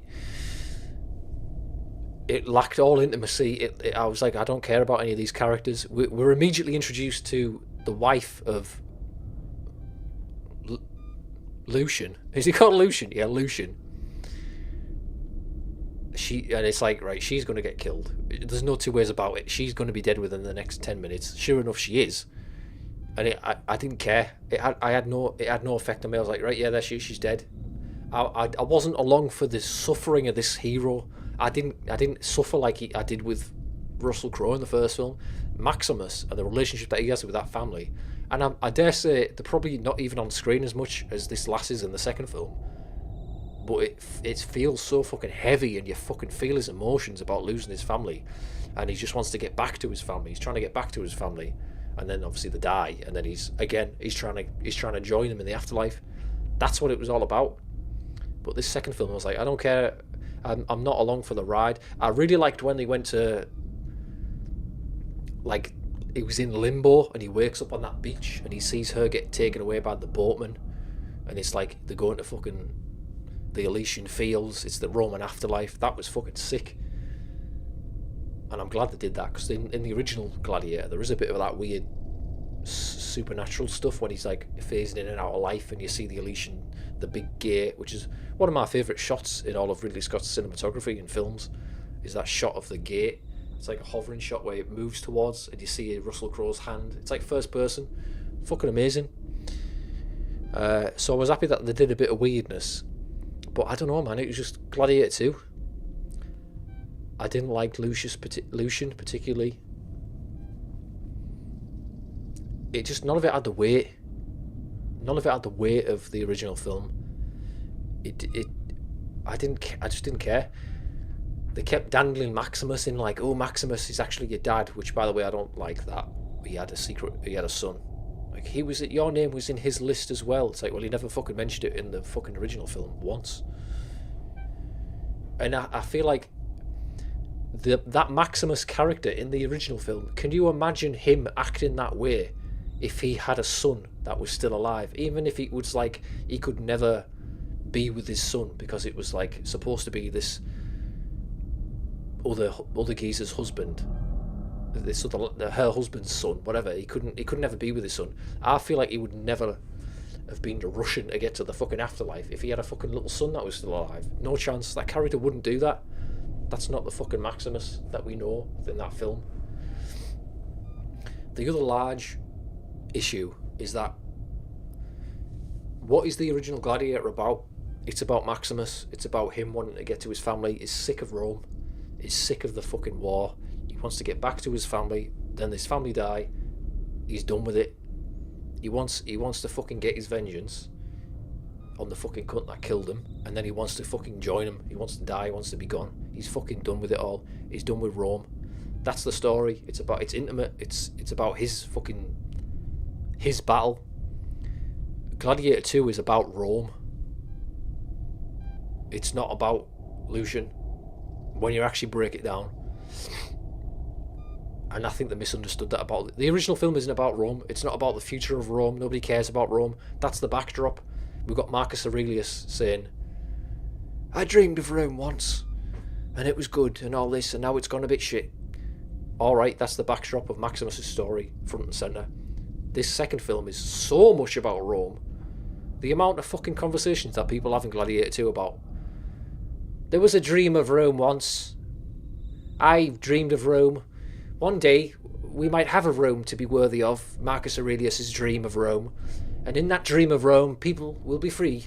And there'll be no dictatorships, there'll be no emperors, it'll be all the Republic of Rome. That's what the Republic of Rome stands for, the dream of Rome. There's a dream of Rome, everyone. Fucking hell. We don't care. We want to know what's going on with fucking Lucian. That was what we're here for. But it ended up being this gigantic fucking battle for the future of Rome. And by the way, Lucius wants to get back to his wife. Great. Lucian. What's his fucking name? I don't know. I think Lucian's just supposed to be a bastard. Well, he was thinking his fucking lass. They said that it was like, in the first film, that kid is her son and her husband's son. In this film, the retro thingied it to be like, actually it was Maximus's son and her husband was like gay. It's like, oh, he's gay actually. He didn't have a taste for girls. Everyone knew it. All right, pointless. It was just a forced connection. Why wasn't it enough that it could have just been about Lucian? Why did it have to be like his son? That doesn't do anything for anyone.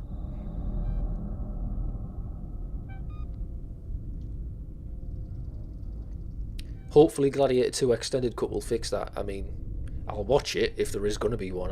I haven't heard anything about that, like.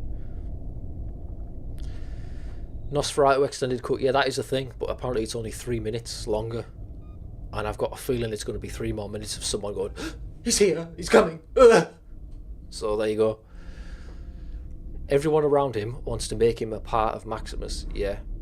Yeah, well maybe that's it. It's like they're putting all their hopes on this kid because he's got Maximus's strength. I don't know. It just didn't work for me. Pablo Pascal, what's he called? Pablo Pascal. Again, he's pretty good in everything he's in, but he didn't have much to do in this, did he? He was like, I'm the villain. Wait, I'm not the villain. See you later. I'm a pincushion mode. They turned him into a fucking pincushion. That was class. The two Emperor guys, Caracalla and the other one, Syphilis guy. They were all right. I thought they'd be a bit more like daft, going off the trailer and stuff, but they were all right actually. We kind of got what it was going for. Pedro Pascal, yeah, like the complete downfall of Rome and the morals and the hedonistic, like the party people that were all there, and they were all like, the lass had her tits out with gold nipples and all that. It's like, this shows how decadent and how depraved Roman society is. It's like, yeah, fair enough. That was kind of cool. But then again, it's just the execution of scenes, the dialogue, the blocking. Like they have that fisticuffs in the in that party scene. Lucian kills the guy, and it's like, oh yeah, that was pretty cool. But then he says, like, he recites the poetry, he recites Virgil. That could have been so cool, but I think the delivery, like, what's he called, the actor? Paul Mescal. Fucking Pascals and Mescals. Paul Mescal's performance in some of these scenes, I have to say, I wasn't like... They were a bit over the top, you know what I mean? I guess he's always going to suffer from comparisons to Russell Crowe. Russell Crowe in that first film is so fucking real. It's amazing. In this, yeah, Paul was a bit of a... The way that the formulated the story was inevitably going to be compared to Maximus. That was the intention, I guess, but it suffered from it as far as I'm concerned.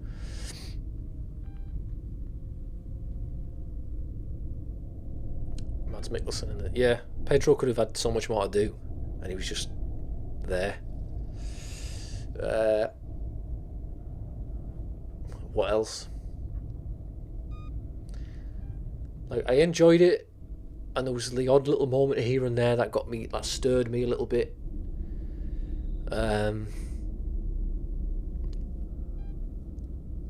Everyone was raving about Denzel, and he did a good turn in this. You know, he's always doing a pretty good turn, is Denzel, unless he has to do an English accent like he did in that old film from the 90s, which is well worth looking up. Denzel Washington British accent, because it's fucking shit, man. He's supposed to be one of the greatest living actors, and his accent, Cockney, he's like, oh, I don't do nothing like that. Anyway, very funny. Hard to top Commodus as well, yeah. No one's coming close to Commodus in terms of the country. But yeah, what was the character called that Denzel plays? Macronus. I liked his performance. I liked that he was a bit... You never knew what he was going to do. It was that classic Denzel sort of like... I'm going a bit wacky, like... all that sort of stuff. It was funny. It was good. I liked to watch him, but again, the writing of the character was just like... I have designs on the throne of Rome. Okay. Yeah, I don't know. I don't know what else to say. I was disappointed by it. It Visually, it didn't live up to the original. The story didn't live up to the original. They seemed to confuse it. It was too much Rome. And the original film ain't about fucking Rome.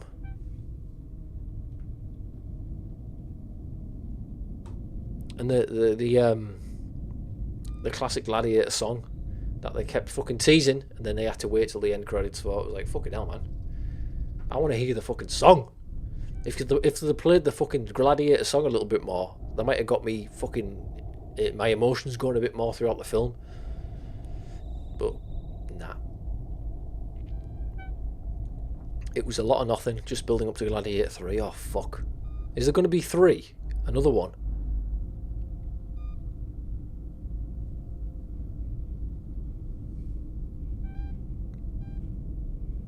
Ha ha ha ha ha ha ha ha ha ha. Seems like it's Ridley's real movie he wants to make. I don't know. I'm a big Ridley Scott fan. I've pretty much liked everything he's done.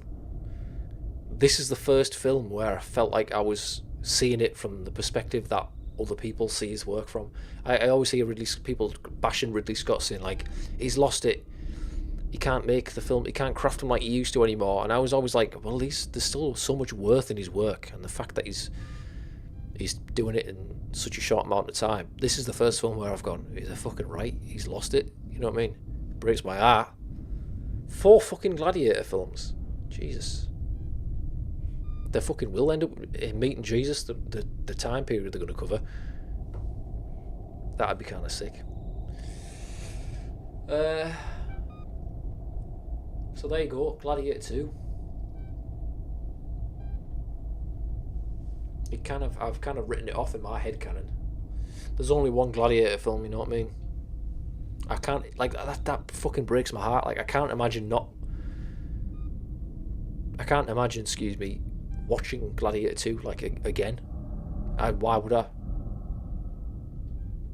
Fucking shit, man. Hey, look at this.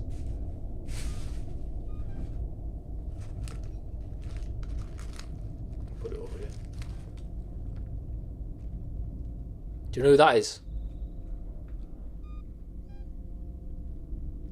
A little bit overexposed. Wrong fucking one. Can you tell who it is yet? Can you tell who it is yet?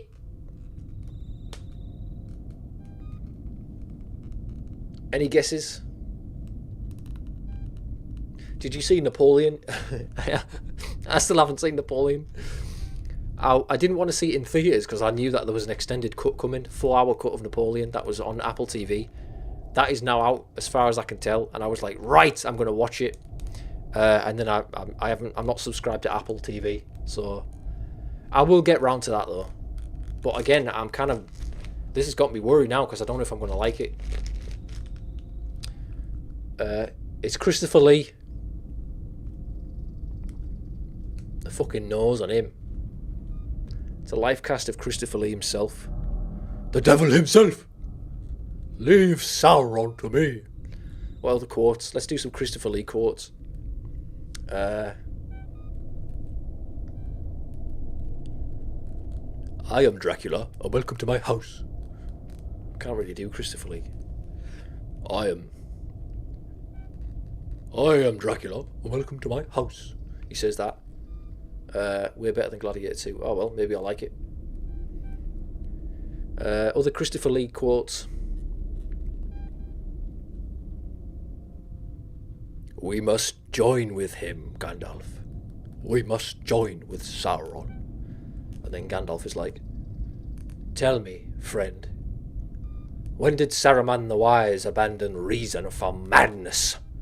And he's like, yeah! So you have, what does he say? So you have elected the way of pain! And he fucking spins Gandalf up like a fucking corkscrew. What else does Christopher Lee characters say? The goat of Mendes. What does he say in The Wicker Man?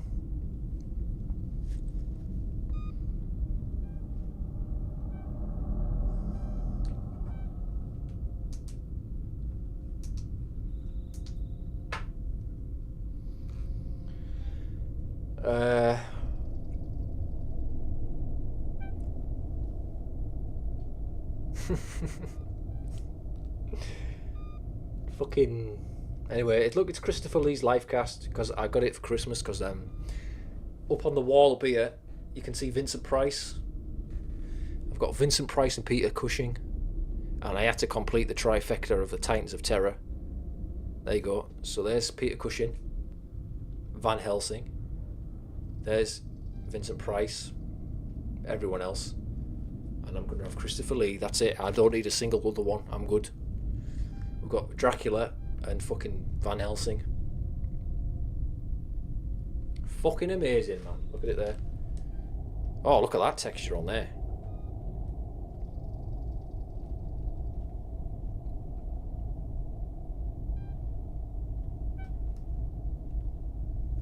Mint.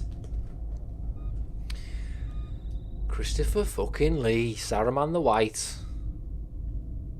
Oh, that reminds me. We're done with film talk, now we're doing book talk.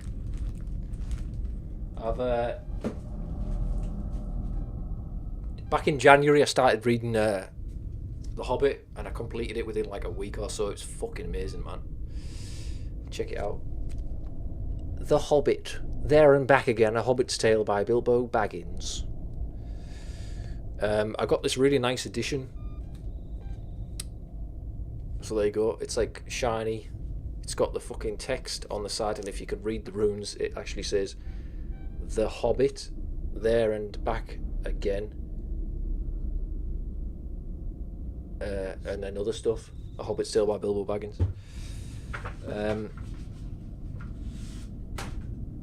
Have you seen the Ron Perlman and Nicolas Cage? Nah. You mean The Wicker Man?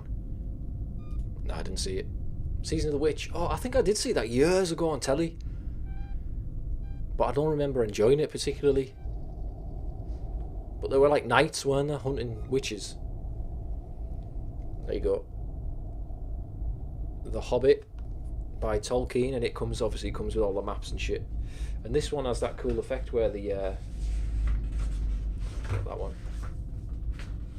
on the famous Thror's map. So there's Thror's map. All editions of The Hobbit come with Thror's map because it features in the story, and it's the map that Thorin and company used to find the secret door. This bit here says there is the secret door to get into the Lonely Mountain, which is there. But if you hold it up to the light, hold it up to the moonlight, like Elrond does in the story, you see the runes. Magic runes appear here. Look how we're going to do this. So, I'll do it on my phone. Fucking, like, imagine being a kid and, like, reading along through The Hobbit and saying, wait, hang on, if I hold this map up to the moonlight or to the light, I'm going to see secret runes. How? There's no secret runes there. I don't see any secret fucking runes. Fucking, oh shit, I turned my camera off. By the power of the moonlight, all secrets will be revealed. Whoa, look at that. Can you see? There's the secret letters. Take the light away. Fucking gone. Bring the moonlight back. Is there anything cooler than that? So yeah, The Hobbit, what can I say about it? It's fucking good. It is a children's book, as they say, written with like 4 to 10 year olds in mind. And you read this book and you go, I don't think most adults today could fucking read this book. Such is the state of language and literacy skills today. But it's a great book. I think I had some notes about it, but fuck it. Basically, I think the strongest bits in the book are the strongest bits in the Peter Jackson films as well. It's the stuff with the riddles with Gollum are fucking incredible. The conversation with Smaug is fucking amazing. You know, all that sort of stuff.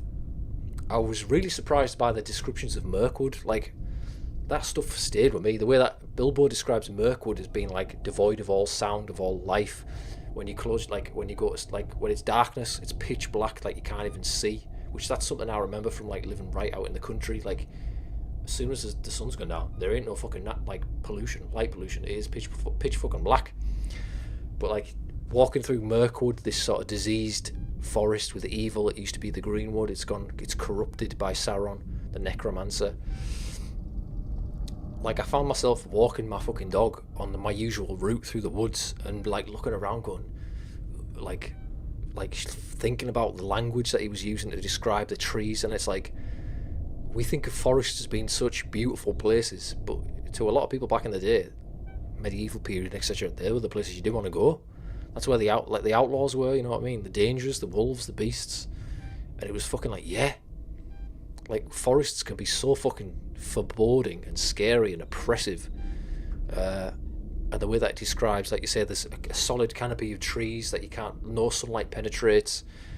There's like no sound, it's silent, there's no light. It was like, fucking yes, man. Horrible. What else did I like about it? Just kind of the lesson about greed. The whole book is about greed and like coveting jewels and gold and precious things. My precious, etc. What more needs to be said? The Hobbit, ladies and gentlemen. If you haven't read it yet, read it. It's you'll get into it straight away. And that led me on to, of course, I'm now fucking well into the Lord of the Rings. I think I'm almost done with Fellowship. I got single volume because they came in you got them in a set. So I got this a few years ago and I haven't read it. And I was like, I need to get the Lord of the Rings that matches it. And it fucking... in fact, no, I won't. I was going to say I'll go and get it, but I won't. I'll show it off. When I've completed it, I'll review it for you. Who knows how a review of Lord of the Rings might go? Do you think I'll like it or not? Is it good or is it not? Who's to say? I'll be the one cunt who says it's not a good book. Nah. The presence of Smaug stays with you. Yeah.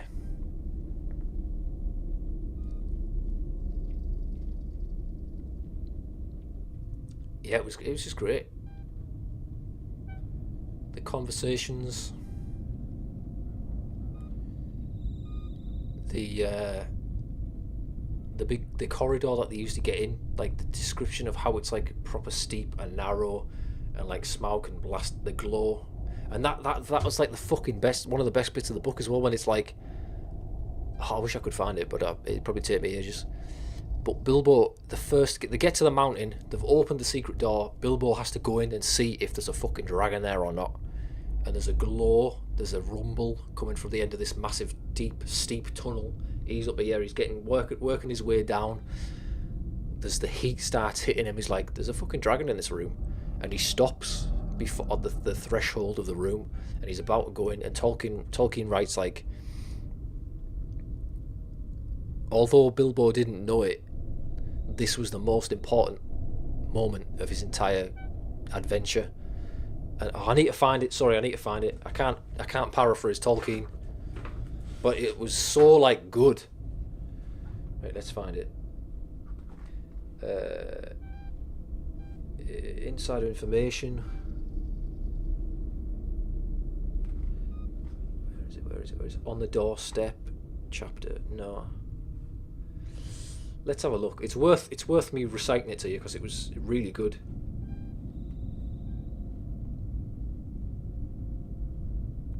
Now is the time for our esteemed Mr. Baggins. Right, here we go. So they've sent Bilbo in.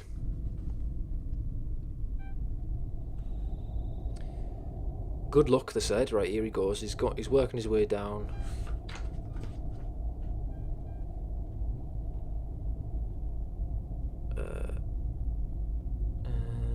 Where are we here? Right. Oops. Just before that. So he's walking down this tunnel leading directly to the chamber that Smaug is resting in on his gold. And I just thought it was really... excellent the way that Tolkien wrote about this particular moment.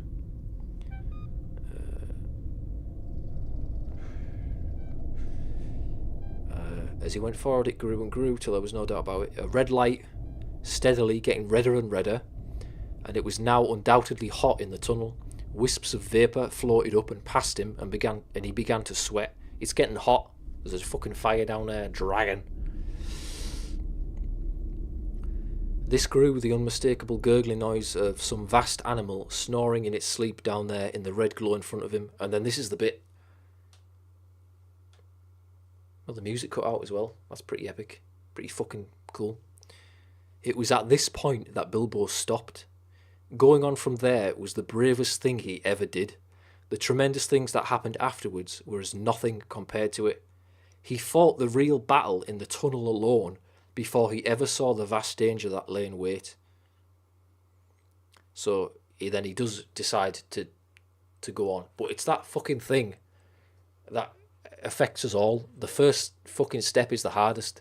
You make the fucking first step and you've already made the fucking hardest thing. I can certainly relate to that over things that I've worried about in my life, or like, you know, back in the day, like social situations, or going to this new place of work, or going, it's like there's infinite possibilities of what could go wrong. What's going to be down there? What's in this fucking cave? Is there a dragon or is there not? You're not going to know until you fucking take the first step. And that I just love the way he writes about that. Going on from there was the bravest thing he ever did. The tremendous things that happened afterwards were nothing compared to that fucking moment. He fought the real battle in the tunnel alone, because you fucking do. You fight the hardest fucking battle alone every time. So that's good shit, man. Get Tolkien read if you haven't already. Tolkien. So now I'm doing Lord of the Rings. Fucking amazing. Sorry, I'll put the background ambience back on. It's getting a bit spooky without it. There we go. Big Shark says, it's interesting how Tolkien wrote The Hobbit for little kids in mind. Then he writes a banger like Lord of the Rings. Shows you the terrors of true evil. Yeah. 100%. Like I say, it's the Bilbo's story is a lot more light, a lot more light-hearted, a lot more jovial. There's more cracking jokes. Bilbo's in general is a funnier character than Frodo. And like I say, I'm into Fellowship now. I think they've just left Tom Bombadil's house, but like you can tell immediately the tone is very different from the Hobbit. But fucking loving it. So we'll see what happens there. Oh, that brings me on to Rings of Power, Season 2, which I also watched. And again, I'm not... Like, I know a lot of people, especially Lord of the Rings fans, and Hobbit, Peter Jackson film fans and all that, were trashing. You know, Amazon Rings of Power is a load of shite. It's not even the real... whatever. And I never went into it expecting it to be anything more than just a bit of a laugh. So I was kind of... To be honest, I really enjoyed that first season or series. I say series because I'm British. That first season. Bilbo is more likeable than Frodo. Yeah, definitely. He's just got a bit of a more wittiness to him, hasn't he? He's cracking fucking jokes and stuff. So yeah, Rings of Power Season 1, I was like, alright, I had a good time with it. I more appreciated it just for the little research, little tangents that it sent me onto, where I was like, wait, is this actually in the lore? Wait, what's that? Or, you know, the two trees of Valinor, fucking hell, they're showing them and all this. I loved all that stuff. They added a lot of shit that, whatever, probably didn't need to be there. Some of the dialogue was shit. And then Season 2 comes along, and again, it's kind of the same deal. It ain't as good as the films, it ain't as good as any pure Tolkien fantasy fucking stuff. But I kind of have a good time with it.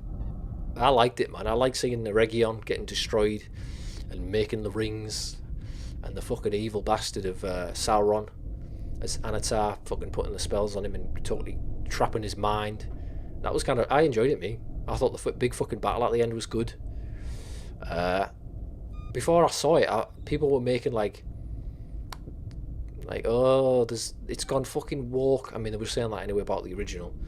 It's so fucking woke, they've made orcs like pitiable characters. They've made orcs have families and babies, and I was like, uh-oh. That is literally one shot, and it's never addressed.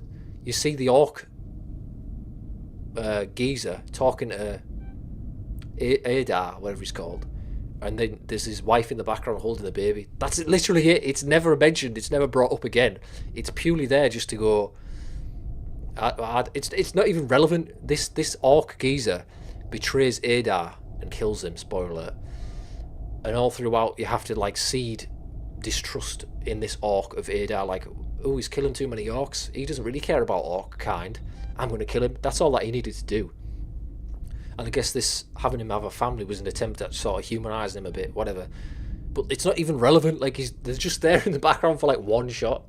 But the fucking Ferrari over it was insane. You'd think it was like a fucking soap opera about orc families. It's like, it fucking ain't. One shot they're in the background of. Season 2 of Onion Rings of Power. I heard Saruman is in it and Gandalf. Yeah, we finally figured it out.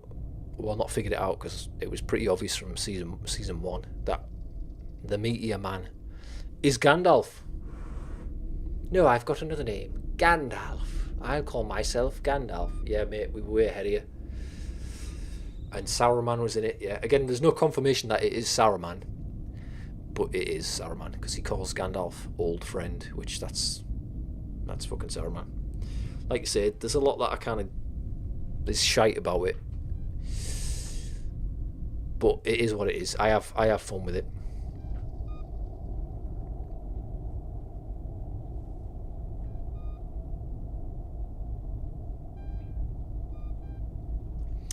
So yeah, and they're making season 3, although apparently it's just come out that they're going to do a time skip.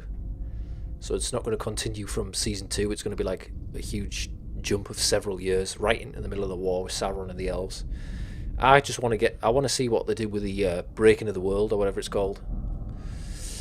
Because that's good. I was thinking that was going to be the end of season 1. The finale of season 1 was going to be when, but pretty quickly it became apparent that they were fucking taking the sweet time about it. So what happens next? Yeah, Sauron. They cleared... What happened? They've got the rings. Sauron is yet to make the Ring of Power. No, they made the One Ring. Yeah, he starts to...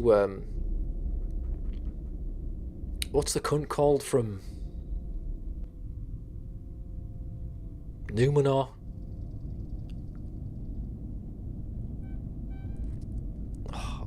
I'm fucking forgetting names of everyone. But he invades Middle-earth and defeats Sauron, and then Sauron's like charms him, and then he goes back to Numenor, and then he starts converting the Numenorians to his fucking corrupt Morgoth worship, and then he convinces, what's he called, the fucking cunt on Numenor who sails to... tries to get into the elf, tries to get to Valinor and all that. Pharazôn. He convinces Pharazôn to like, here, why did fucking Ilúvatar give the elves all this fucking everlasting life in this beautiful heavenly place? Men don't get that. You might live for a long time, but don't you think you deserve a bit of fucking heaven on earth? Why don't you try and fucking invade the lands to the west? And fucking Pharazôn's like, you know what, I fucking will. And he assembles his armada and they go try it. And that is a fucking big mistake. Because the fucking Ilúvatar's like, you fucking cunts. How do you not realise that mortality is a gift? Men are the luckiest of my children because we are mortal, we are finite, we are ephemeral. That is that is the beautiful thing about our lives. We have the gift of mortality. It's a fucking blessing. You don't want to be jealous of the elves who live forever. You have something more special. And to teach her a fucking lesson for trying to get the fucking elves in their fucking elf land, which you're forbidden from. See that fucking Numenor? Well, kiss it goodbye because I'm flushing it down the fucking toilet. Numenor goes the way of Atlantis, goes down the bottom of the drink, man. Davy Jones' locker. That is going to be fucking cool to see. And that is the what is it called? The breaking of the world, where the world of Middle Earth and whatever is flat. It's a flat planet. It's like a flat Earth theory. But when this cataclysm happens and Iluvatar breaks the world and sinks Numenor, he turns the world into a fucking globe, and the western shores, where the elves go, is now sundered from the same plane of existence. You're not getting there anymore unless you're worthy. What's that going to look like in a TV show? That's what I want to know. We've already got this vision of a big massive wave overtaking it, but how it can, that's what it kind of looks like in the first season. That character has a vision. She touches the Palantir and gets a flashback about not a flashback, a premonition of Numenor being sunk, but it kind of just looks like a big wave. That's not what happens in my mind. The water doesn't sink over the land. The land mass, the island of Numenor, is pulled under the water. So what would that look like? It'd be like you'd see the fucking water like go up, and then it would enclose on top of. Oh, I hope it looks fucking. That's going to be spectacular. That. Say what you want about the show, but if they're pouring another $1 billion into it, that's going to be fucking cool to see. Just to see it visualized. What will that look like? Such fantastic, like, cataclysmic forces of a world being formed into a globe. Yes. Come on, Bezos. Don't disappoint us. There's female dwarves in Hobbit, black people in Middle Earth in Lake Town. Yeah, like people were up in arms about, you can't have black dwarves, you can't have women dwarves without beards. Peter Jackson did all of that shit in the Hobbit films. The people of Lake Town are like multicultural, whatever. Anyway, say what you want about it. Some of these arguments can be, there is a sense to some of them, but a lot of them it is just thinly disguised racism. Sorry. But in many other fucking cases, it is bullshit. It is total fucking bullshit, some of these things that they do in these IPs. It's like, what you fucking, this is ridiculous. But in this one, it's not that fucking bad. Jesus. Pick your battles, lads. Is the Balrog in Lord of the Rings? Yeah. There's only, I believe there's only one Balrog left, and it's that one. Durin's Bane, it's called. They kind of kept that a secret throughout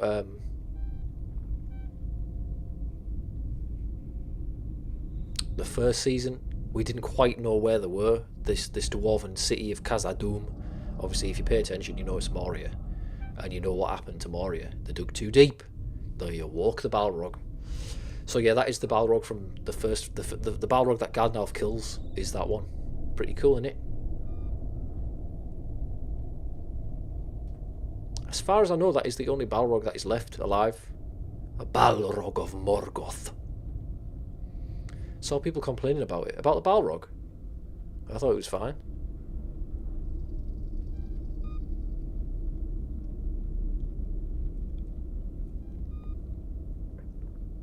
But yeah.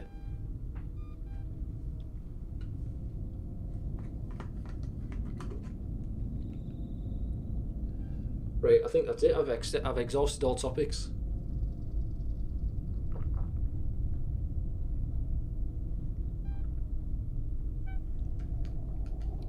Jurassic World Rebirth. I'm kind of blasé about it. I thought I could have been proper into it because it's something fresh. It's distancing itself from the world films a bit, which I wasn't a huge fan of. But then more has come out. It's kind of doing something potentially worse. But we'll see. At least it looks a bit nicer. Alien Romulus, fucking beautiful. I might fucking watch it tonight. How about that? Fucking loved it. Just got me so more like enthused about that world, those films. Alien Isolation 2 is coming out. Would that have been a thing if not for Romulus being such a big success? I don't know. Gladiator 2, I didn't love it. Can't imagine I'll watch it again. Very upset about that. But it is what it is. I've still got the original. Nosferatu, thoroughly enjoyed it. Didn't dig the designer not of Count Orlok, but I enjoyed the performance in particular, my favourite line from the movie, which is, "Leave there your conveniences." Class. Did you see Kingdom of the Planet of the Apes? Nah. I don't like them films very much.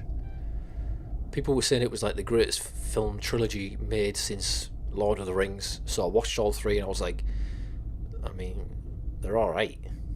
The monkeys look good. The first one's fucking shit, sorry. James Franco's the smartest scientist in the world. No, I ain't believing that, sorry. No, I haven't seen the new one yet.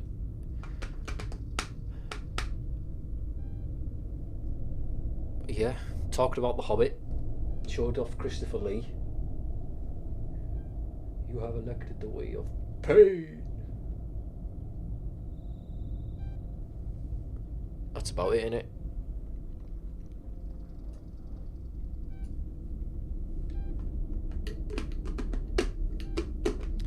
So we've been on 2 hours. Unless anyone's got anything else they want to fucking say.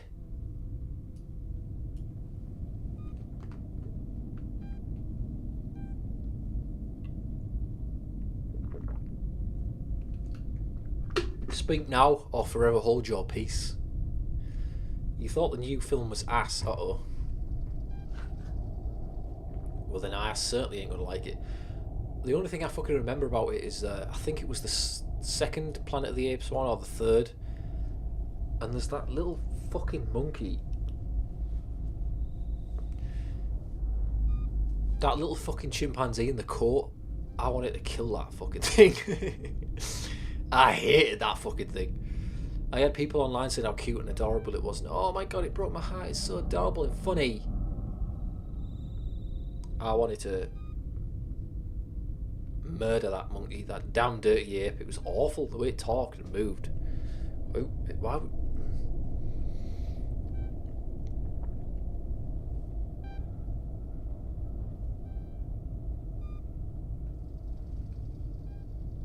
Let's get this full zoom. Open it up. What was that actually hidden there? Dawn is better than Rise. I even watched the one with Woody Harrelson. I can't remember a damn thing about that film. A damn dirty ape about that film. Whoa.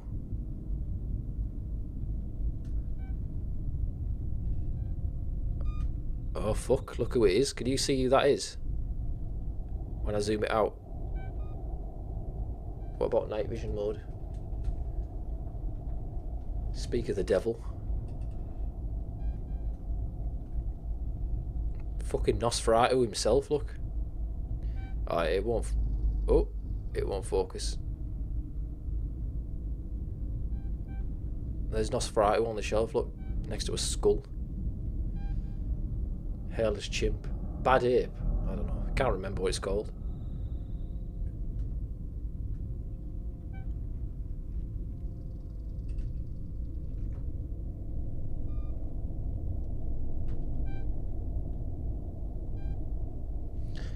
So yeah, War of the Planet of the Apes. I just fuck it, man. It's not my cup of tea. Yeah. Fuck.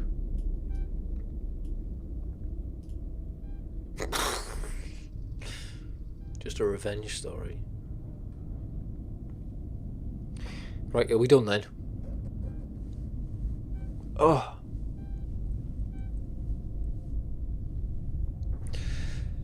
Rebirth, Romulus, Nosferatu, Gladiator II, Rings of Power. Oh, in fact, I wrote a list. Yeah. We done it all. The Hobbit. Fucking done and dusted. Right, ladies and gentlemen, boys and girls, and everyone in between. That concludes our first stream of 2025. It's 2025? Oh my god. Can you believe it? This is going to be a big year for everything this. Because when you really think about it, you know, and that's a thing that you got to consider, because it's going to be like, when it all starts to happen, there ain't no stopping us now. We're on the move. Politically, it's going to be very different going forwards. Overton window, all that sort of shit.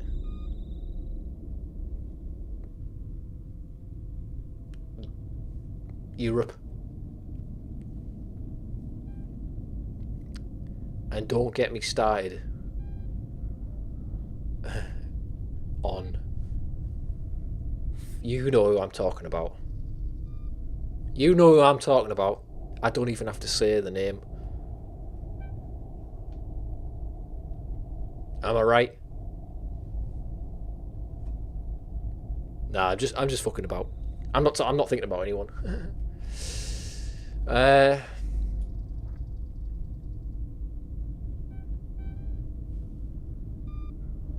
Rebirth is just going to be Romulus, mediocre.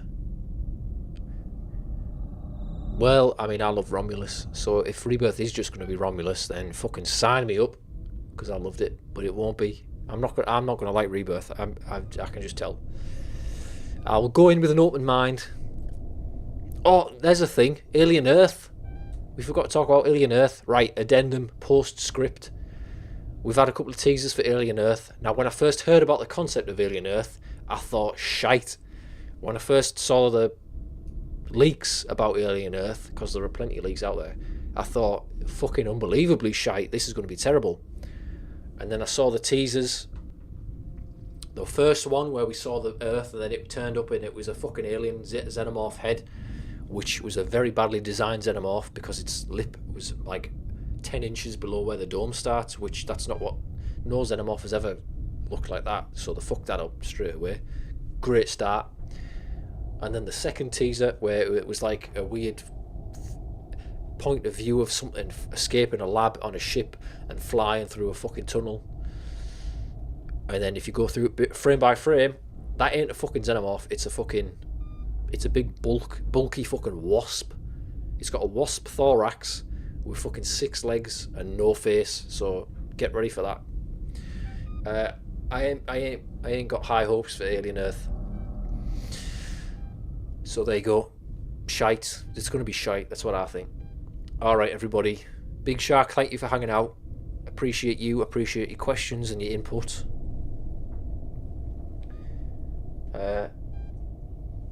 It's always a pleasure. We've had a lot of laughs. We've had a lot of... Oh, hopefully I'll be doing more streams. Oh, by the way, did you see my moustache that I've grown? I did Movember last year and then haven't cut it since. Look at that. You can't tell, but I've got a proper fucking... I look like fucking Count Orlok. I look like fucking Count Orlok with this moustache. Isn't Alien Earth going to be climate change based? Oh, almost certainly.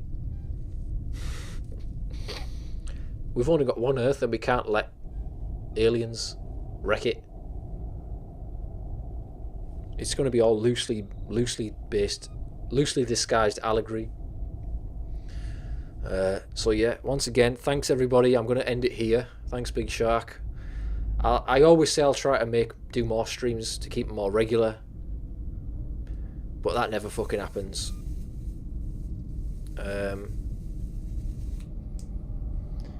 But yeah, just gotta wait and see what the future holds. And oh fuck, a fire. Oh fuck. There's my big ending for you. Oh, something's burning. Fuck this shit. Right, I'm going.